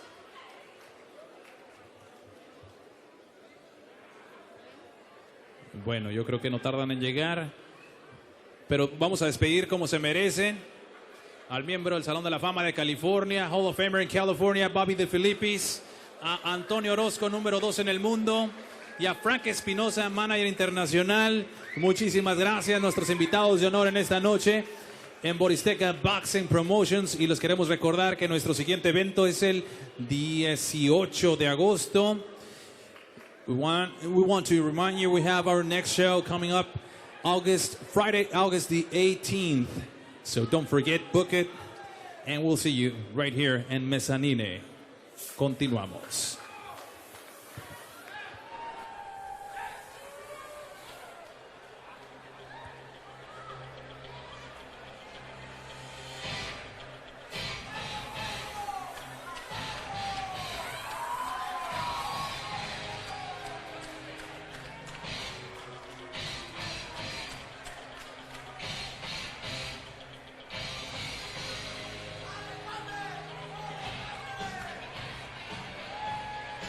And now making his way into the ring, he is there. He is Adriel Osuna from Ensenada, Baja California, making his professional debut. Young man who had over 75 amateur fights. And now you see Lou Messina leading into the ring. This is from San Diego, California. Juan Miranda now making his way.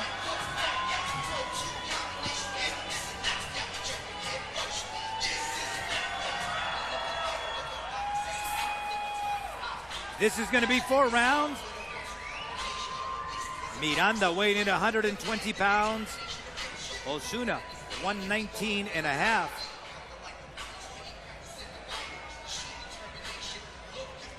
The best in boxing bringing you this great night of boxing.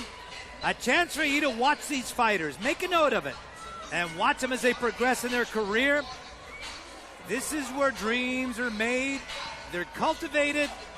They realize what they need to do to get themselves to that next level. Damas y caballeros, Boristeca Boxing Promotions y BIB The Best in Boxing presenta nuestro combate coestelar de esta noche. This is your co-main event of the evening. 4 rounds of boxing in the bantamweight division. 4 rounds de combate en la división de peso gallo. Your 3 judges scoring, sus 3 jueces, Leobardo Ibarra, Francisco Pacheco y Max Zúñiga.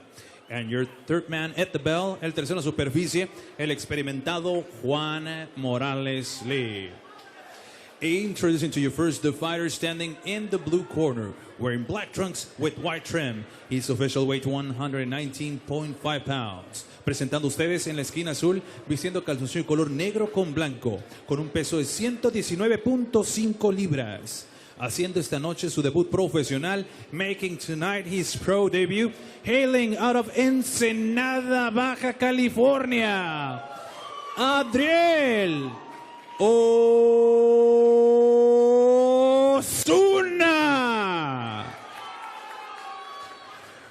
And his opponent across the ring, standing in the red corner, wearing black trunks with brown camouflage. His official weight, 120 pounds. Y su rival en la esquina roja, vistiendo calzoncillo negro con camuflaje en café, con un peso de 120 libras. As a professional, he stands with one victory against no losses. Cuenta con un récord de una victoria sin conocer la derrota. Hailing out of San Diego, California, USA. Night, Juan Miranda.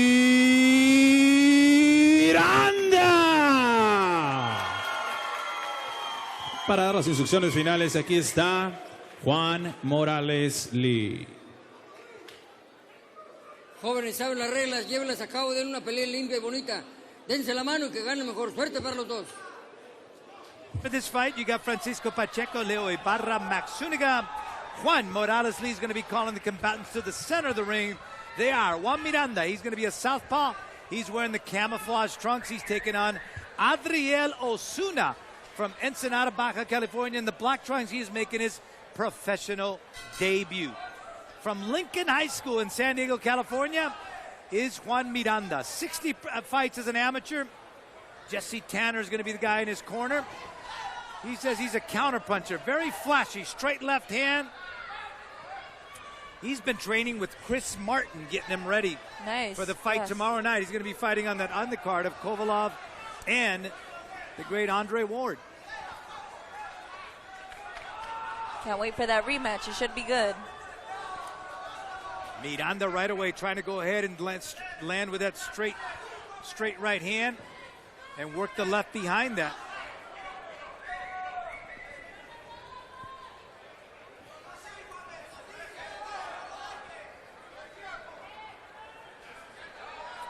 The feeling out process continues. For Adriel Osuna, you see the big eyes, the bright lights. His first professional fight. That first fight is always a tense one, the most tense one, you know. It's different. It's going for from real. amateur, going from amateur to pro, it's so different. You see the lion there in the chest of Adriel Osuna. The tattoo right there. That's a tough area. Oh. Lincoln High School, where Juan Miranda came from. Trains in Bonita at the Wild Card and also at the Alliance Gym. Okay. Been up to the Wild Card Gym. A little bit of everywhere, just trying to find. Again, people find look his for home. southpaws.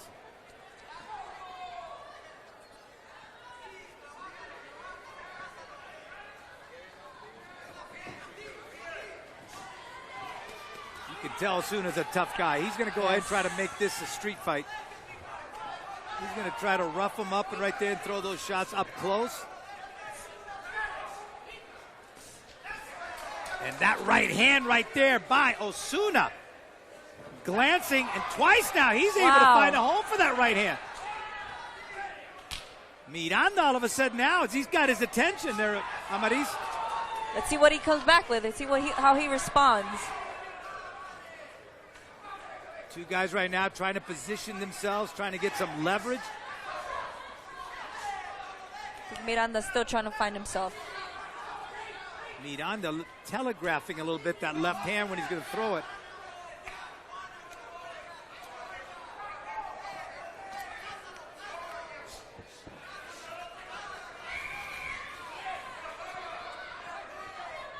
Adriel Osuna in the black trunks. Even though he has the reach advantage. Yes. Round number one. Hard to hear the bell in this place. There's so much noise going on. How'd you score that first one? I give it to Osuna. Was a little bit more active going forward, but I think Miranda was a little thrown off by Osuna just coming straight forward and throw, that crazy brawl.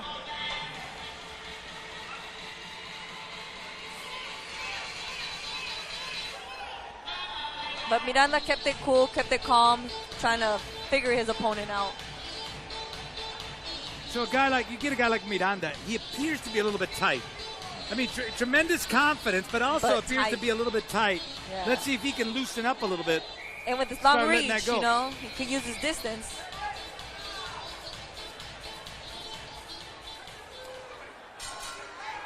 Round number 2. It is scheduled for 4 rounds. Osuna weighing in at 119.5 pounds. Miranda 120 pounds.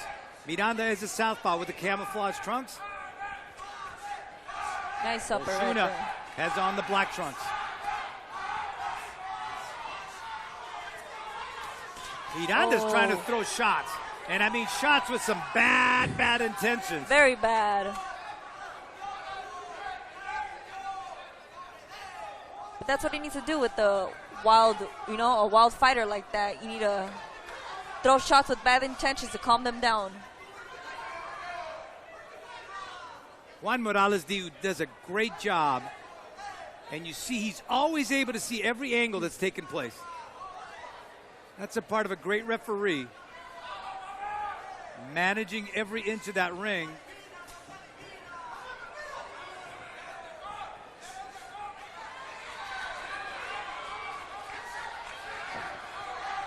And up close now, both they're exchanging shots. Miranda has to keep those hands up. On the part of Osuna, dropping that left hand. Yes. Good right hand on the break right there. Juan Morales, he say, hey, protect yourself at all times. That's the rules. No matter if they call a break, always be ready. And look at Osuna. Osuna looks urging. really confident. You know, calling him out like, come on. Urging Miranda to come on in here. I got something for you.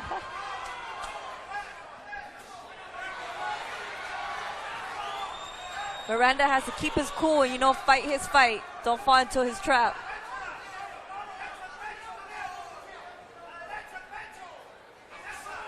And they're trying to get Osuna to throw the right hand. Throw that right hand. You know, a lot of fighters see someone like Mayweather fight with that style of that left hand, dropping that left hand and turning that shoulder. Yeah. People don't realize that to be able to fight that way, you've got to have tremendous reflexes. Tremendous reflexes. It's not easy. It's... You know, Roy Jones was able to do that, but then eventually when Father Time gets you, I mean, time is undefeated. Comes a point, yes. Juan Morales Lee warning Miranda not to lead with the head. And you see a bit of a mouse on the left eye of Miranda. That's where the right hand of Osuna has been landing.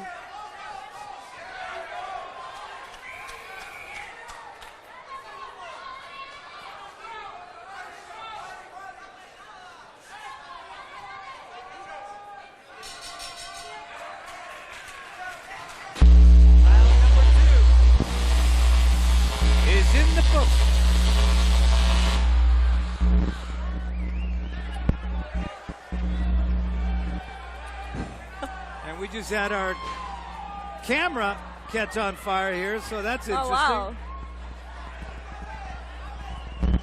You know, you hang around in boxing, you're liable to see anything. Nothing bothers me anymore. Nothing surprises you no more, right? After announcing some 400 fights on TV, nothing surprises me.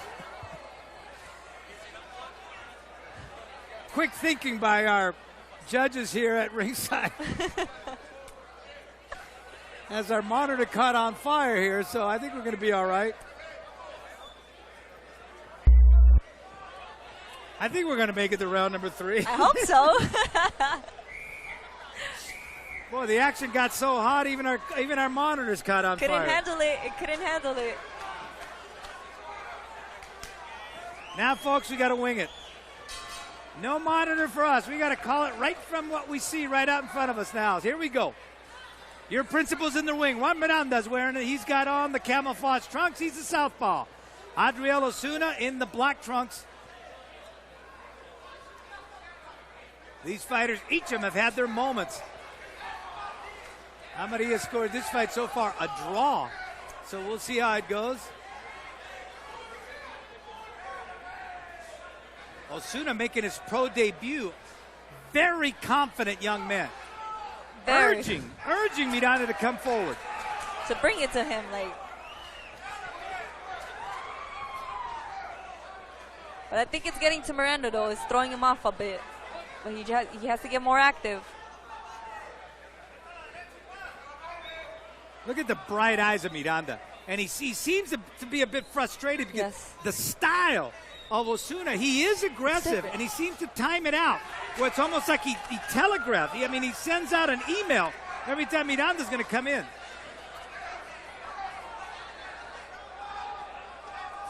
Like right there, he's waiting too long. Miranda has to get more.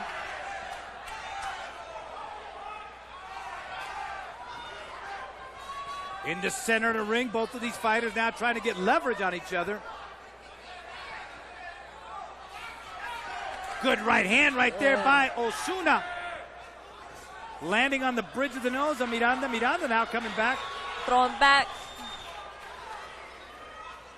Little disappointing from these fighters not really digging the body, though, Armando. These guys are definitely headhunters. Yeah.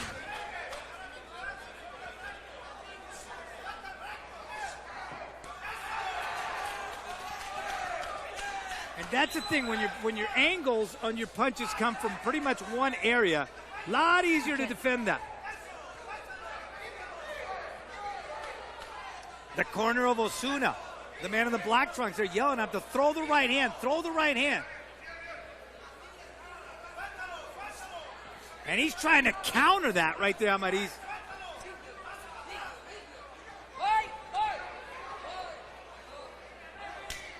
Juan Morales Lee almost getting a right hand right there. Got a little bit close. Why not? We've seen monitors catch on fire. Why not a referee go down? What else can we expect tonight? There you go. And now all of a sudden, Here comes Miranda getting the Miranda. best of it. He's finally managed that distance, got in that kill zone, and found a home. Good left hand. It looks like he's waking up.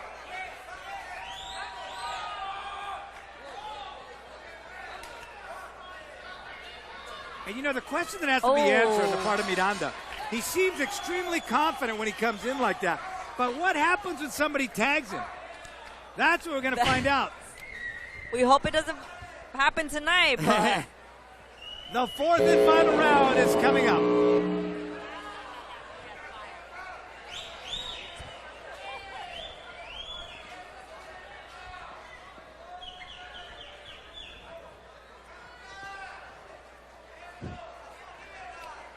And this last round should be some kind of a fourth and final round. Both of these guys, Juan Miranda, tremendous fight in both of these guys. Adriel Osuna making his pro debut, and what a pro debut. it's making it hard for Miranda. And sometimes you get that ideal fighter, the guys that bring it out of you. It's just they just throw you off. Styles make fights, and sometimes it's just ideal in what they end up bringing to you. Referee Juan Morales Lee brings the two combatants to the center of the ring, and this is going to be the fourth and final round. And we are ready. Juan Miranda, he's 1-0, and he's got on the camouflage trunks. He's taken on Adriel Osuna in the black trunks. And they told Miranda he's got to let it go in this round. Yes. Let's see who's left standing. Let's see who wants it more.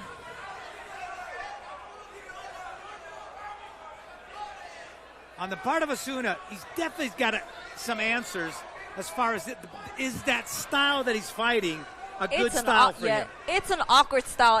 His style is making it difficult for Miranda, to come back and to adjust himself to his fight.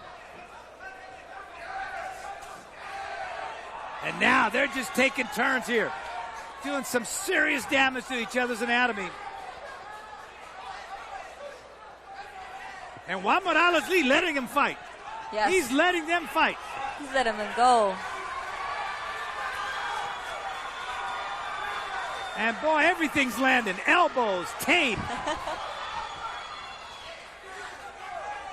Juan Morales Lee telling them Miranda not to push the head down.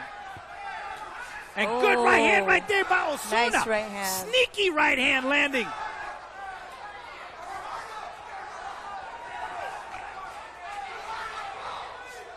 This is another fight you don't want to see stop. You want to see him keep going. But Miranda stepped it up this round, though.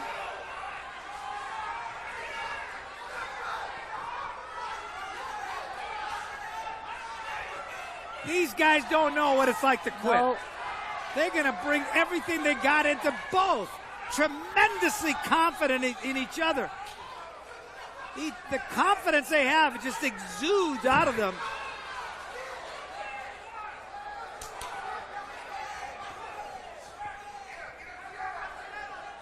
And all of a sudden, Osuna now looks tired.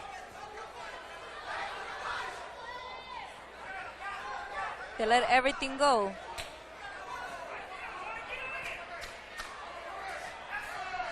Trying to get him with that quick right hand. He had success with that momentarily. Yes. Miranda taking the fight.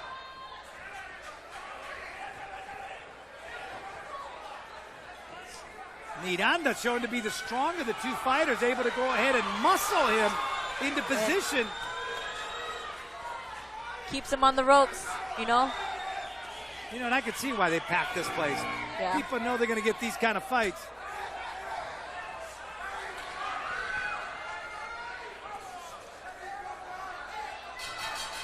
And that's it. Juan Miranda in his second professional fight. Adriel Osuna making his professional debut. And we'll see how the judges scored it. Francisco Pacheco, Leo Ibarra, Max Zuniga. So we will see here. Now, who would you give it to? Miranda had the cleaner punches. But Osuna put in heart, you know. He put the pressure. He threw punches, but you tell Miranda landed a little bit more clear. So I would hand it to Miranda. But it could go either way.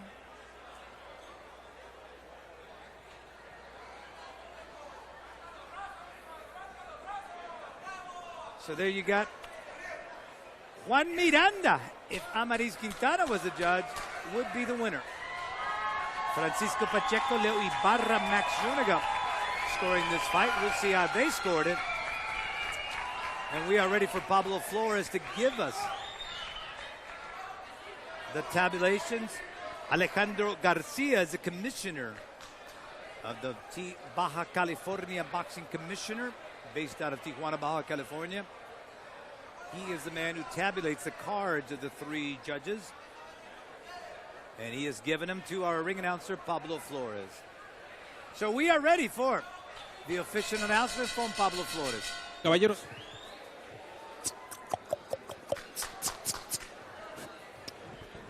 Bueno, sí. 2, 3, sí. Un poquito más de audio.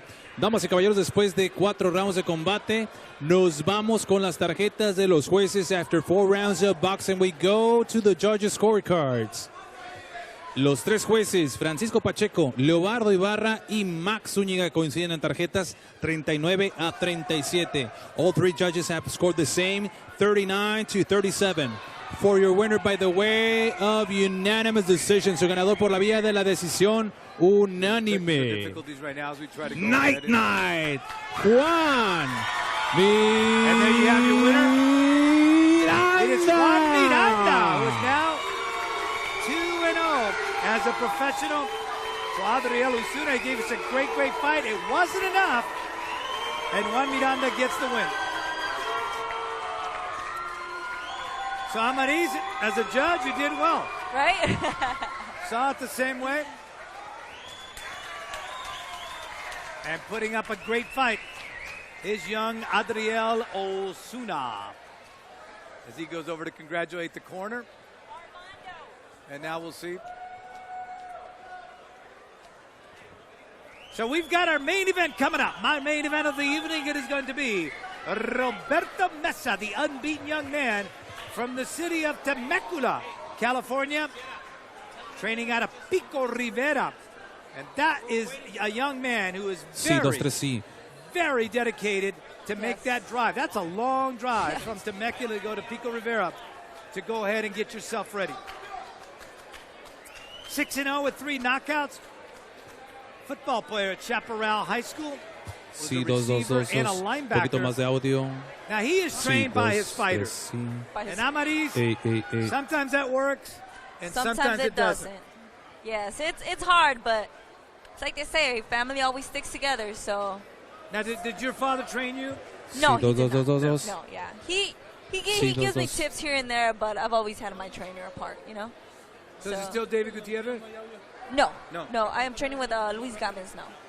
Sí, 2-2. So that Robert Meza Sr. is going to be the man in the corner of Roberto Meza. He's going to be taking on Victor Barraza. Victor Barraza, 19 years of age. Keep in mind, Roberto Meza is only 20 years of age.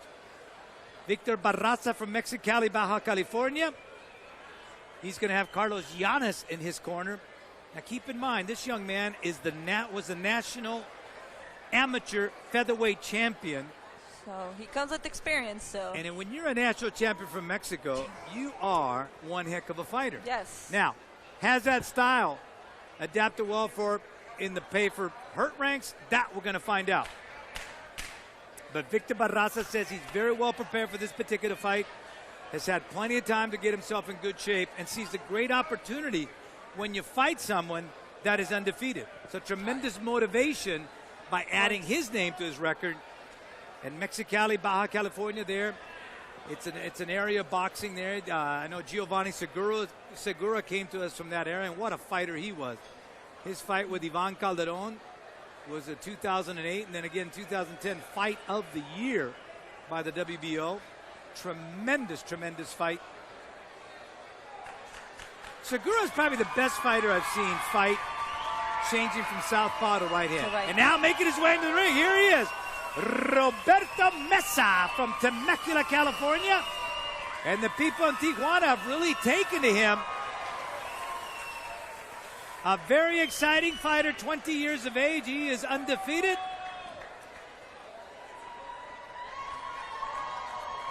And he loves the colors, the maroon and gold that he is going to be wearing. Juan Morales Lee inspecting the gloves of Victor Barraza as they get him ready. Now you're going to see right off the bat what Meza does really well there, Amariz, is very explosive, that left hook to the body, loves to throw the left-right combo. The knockouts, the 3 knockouts that he's had, and we'll get back to that. Damas y caballeros, este es el combate estelar de esta noche. Presentado a ustedes por Boristeca Boxing Promotions en asociación con BIB, the best in boxing. Ladies and gentlemen, this is your main event of the evening. This bout is set in the super featherweight division, en la categoría de peso super pluma. Your 3 judges score in this bout in ringside. Sus 3 jueces, Leobardo Ibarra, Max Zúñiga y Francisco Pacheco. And your 3rd man at the bell, el tercero en la superficie, Juan Morales Leal. Introducing to your first fighter, standing in the blue corner, wearing silver trunks with pink trim. His official weight 130 pounds. Presentando ustedes en la esquina azul, vistiendo calzoncillo color plata con rosa, con un peso de 130 libras. Presenta 4 combates profesionales with 4 professional bouts. Hailing out of Mexicali, Baja California, Victor Barraza.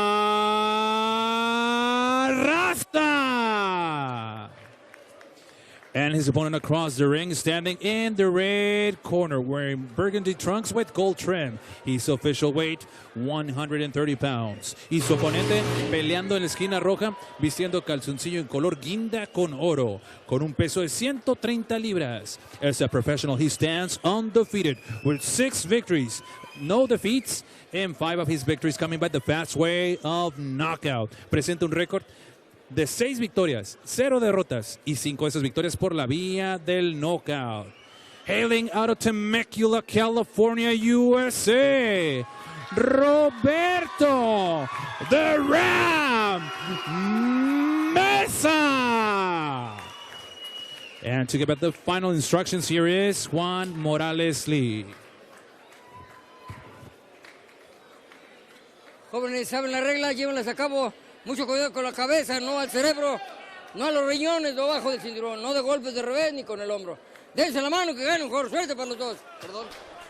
The final instructions there by your referee, the very classy Juan Morales Lee. Your judges scoring this fight, Francisco Pacheco, Leo Ibarra, Max Zuniga, and this is our main event of the evening. Roberto Meza, he is going to be wearing the maroon and gold trunks, and he's going up against the much taller Victor Barraza in the silver trunks with a hot pink, I guess that would be called, right? that color. It's flashy. From Mexicali, Baja California is Victor Barraza, 19 years of age. Meza is 20 years of age. Meza loves to throw combinations. That's what he's going to be looking to go ahead and land here against Barraza. He wakes up 5 o'clock in the morning, drives to Pico Rivera, which is approximately a good, in that traffic, 3-hour drive. He trains in Pico Rivera, then leaves from there, comes back home, and does his cardio when he gets home. That's hard right there, you know? Just driving in LA traffic would drive me crazy. And that's a shot. And there he goes, first round. And he took it to the ear. You see him holding his right ear. That was the left. And it's over. It's over. It was a left to the eardrum of Victor Barraza, and that ended the night. For Roberto Meza, now he ups his record at 7-0, and he gets his 4th knockout. And you can see he has a tremendous following here at the Salon Mezzanine in Tijuana, Baja California. Well, it's a shame. We didn't get to see much of him. Not much action, but... But you know he's a very dedicated young man. So who brought it. He pays the price.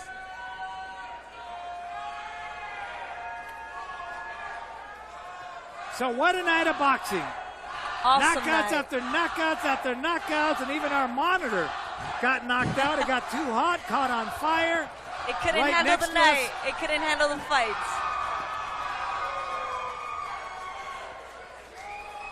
Now we'll see if get the announcement, the official time of the knockout. We are ready here for Pablo Flores. Caballeros, este combate finaliza con un tiempo de 1 minuto con 8 segundos en el primer asalto. We have the official time of 1 minute and 8 seconds in round number 1. Declaring your winner by the way of knockout. Su ganador por la vía del knockout from Temecula, California, USA. Roberto the Ram Meza.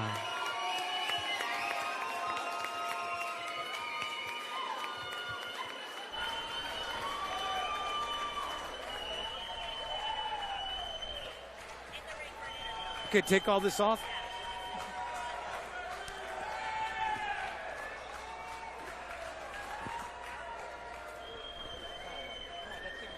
I know.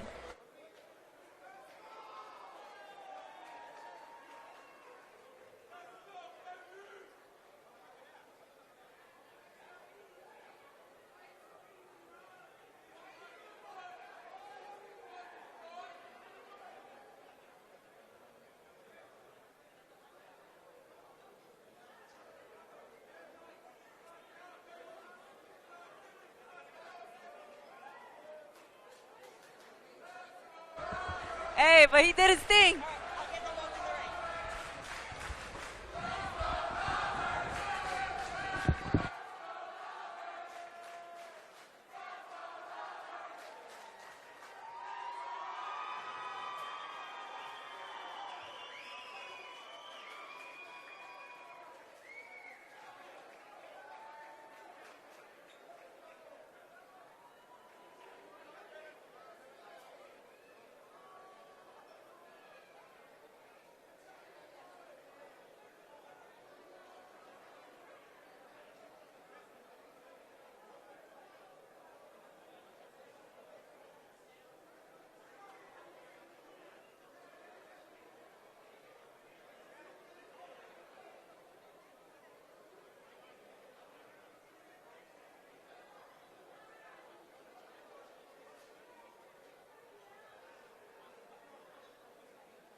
¿Escuchas? ¿Sí me escuchas tú?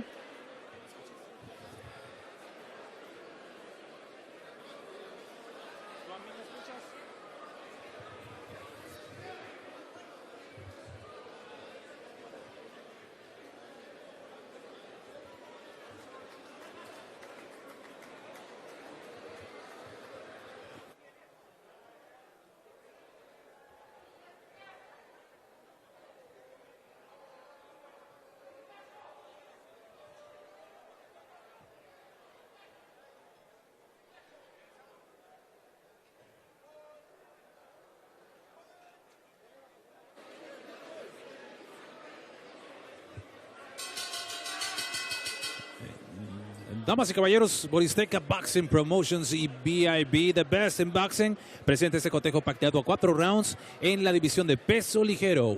4 rounds of boxing in the lightweight division. Your 3 judges scoring, sus 3 jueces, Leobardo Ibarra, Francisco Pacheco y Max Zúñiga. And your third man at the bell, el tercero en la superficie, Juan Morales Lee. Introducing to your first fighter, standing in the blue corner, wearing yellow trunks with black trim. His official weight, 140 pounds. Representing San Luis Río Colorado, Sonora, José Beltrán.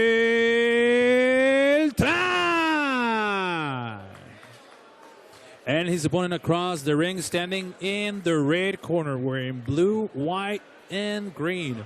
His official weight, 140 pounds. Y su rival en la esquina roja, vistiendo calzoncillo color azul con blanco y verde, con un peso de 140 libras, representando al gimnasio de Pedro Morán, Tijuana, Baja California, Jesús, el Ricky Pérez.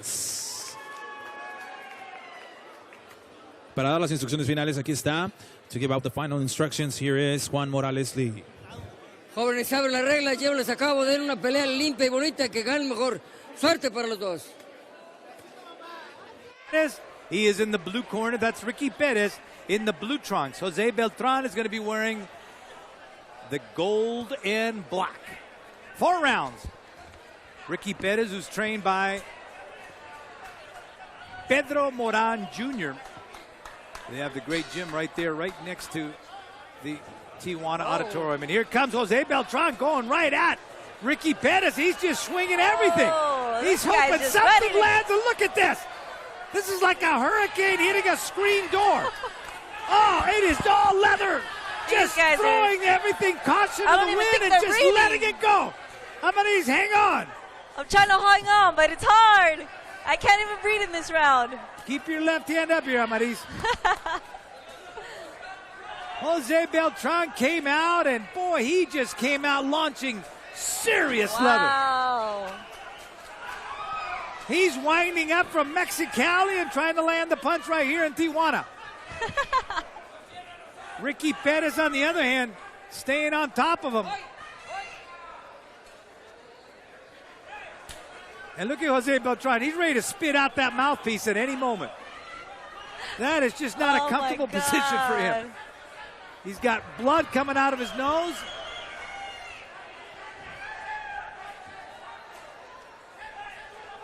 This guy wants to end the night fast, but we'll see. That may not be an ideal boxing move to make, where you lead with your face and then try to throw bombs. Not at all. Ben is now settling down.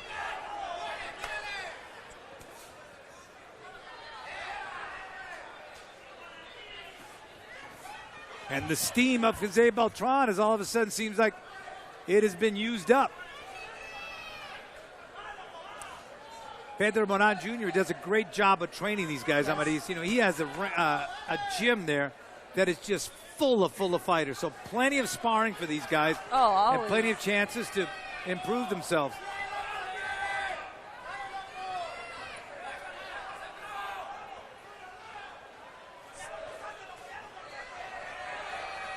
And that punch coming down low. Juan Morales Lee right on top of it.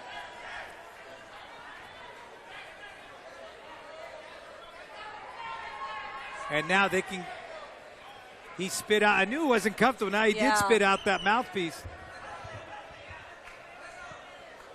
and they want him to wash that off. Juan Morales Lee coming to the corner here of Jose Beltran.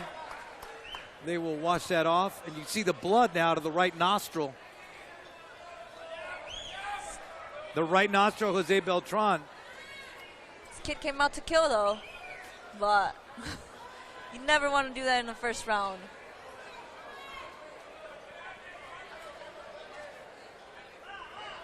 Beltran appears to be all right. And he can give him up to 5 minutes. Yeah. Juan Morales Lee signaling here to keep on going. And great body shot right there by Perez. Beltran taking it, though. Yeah. And that's it. Done. Juan Morales Lee has seen enough, and he's going to stop the fight. Ricky Perez gets the win. Good job. He kept Jose his Beltran cool. gets to fight another day. Yes.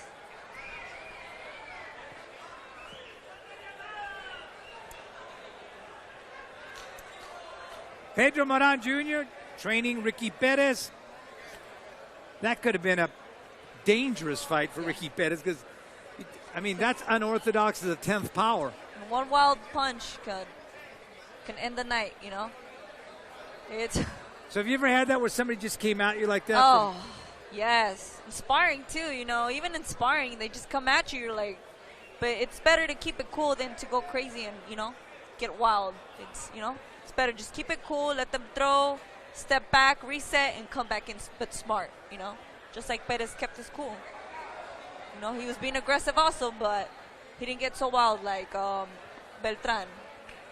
So Beltran, I think he just figured, you know what? If I can just land one of these, it might just one end the haymaker night. can end the night, you know? But not tonight. So he came out swinging on that Juan Morales Lee on top of it. Finally stops the fight. So that ends it for Jose Beltran. Boy, they got some exciting fighters that came to us from Mexicali. Damas y caballeros, este combate concluye con un tiempo de 2 minutos 26 segundos en el primer asalto. We have the official time of 2 minutes and 26 seconds in round number 1. Declaring your winner by the way of technical knockout. Su ganador por la vía del knockout técnico y a un invicto de Tijuana, Baja California, Jesús, el Ricky Pérez.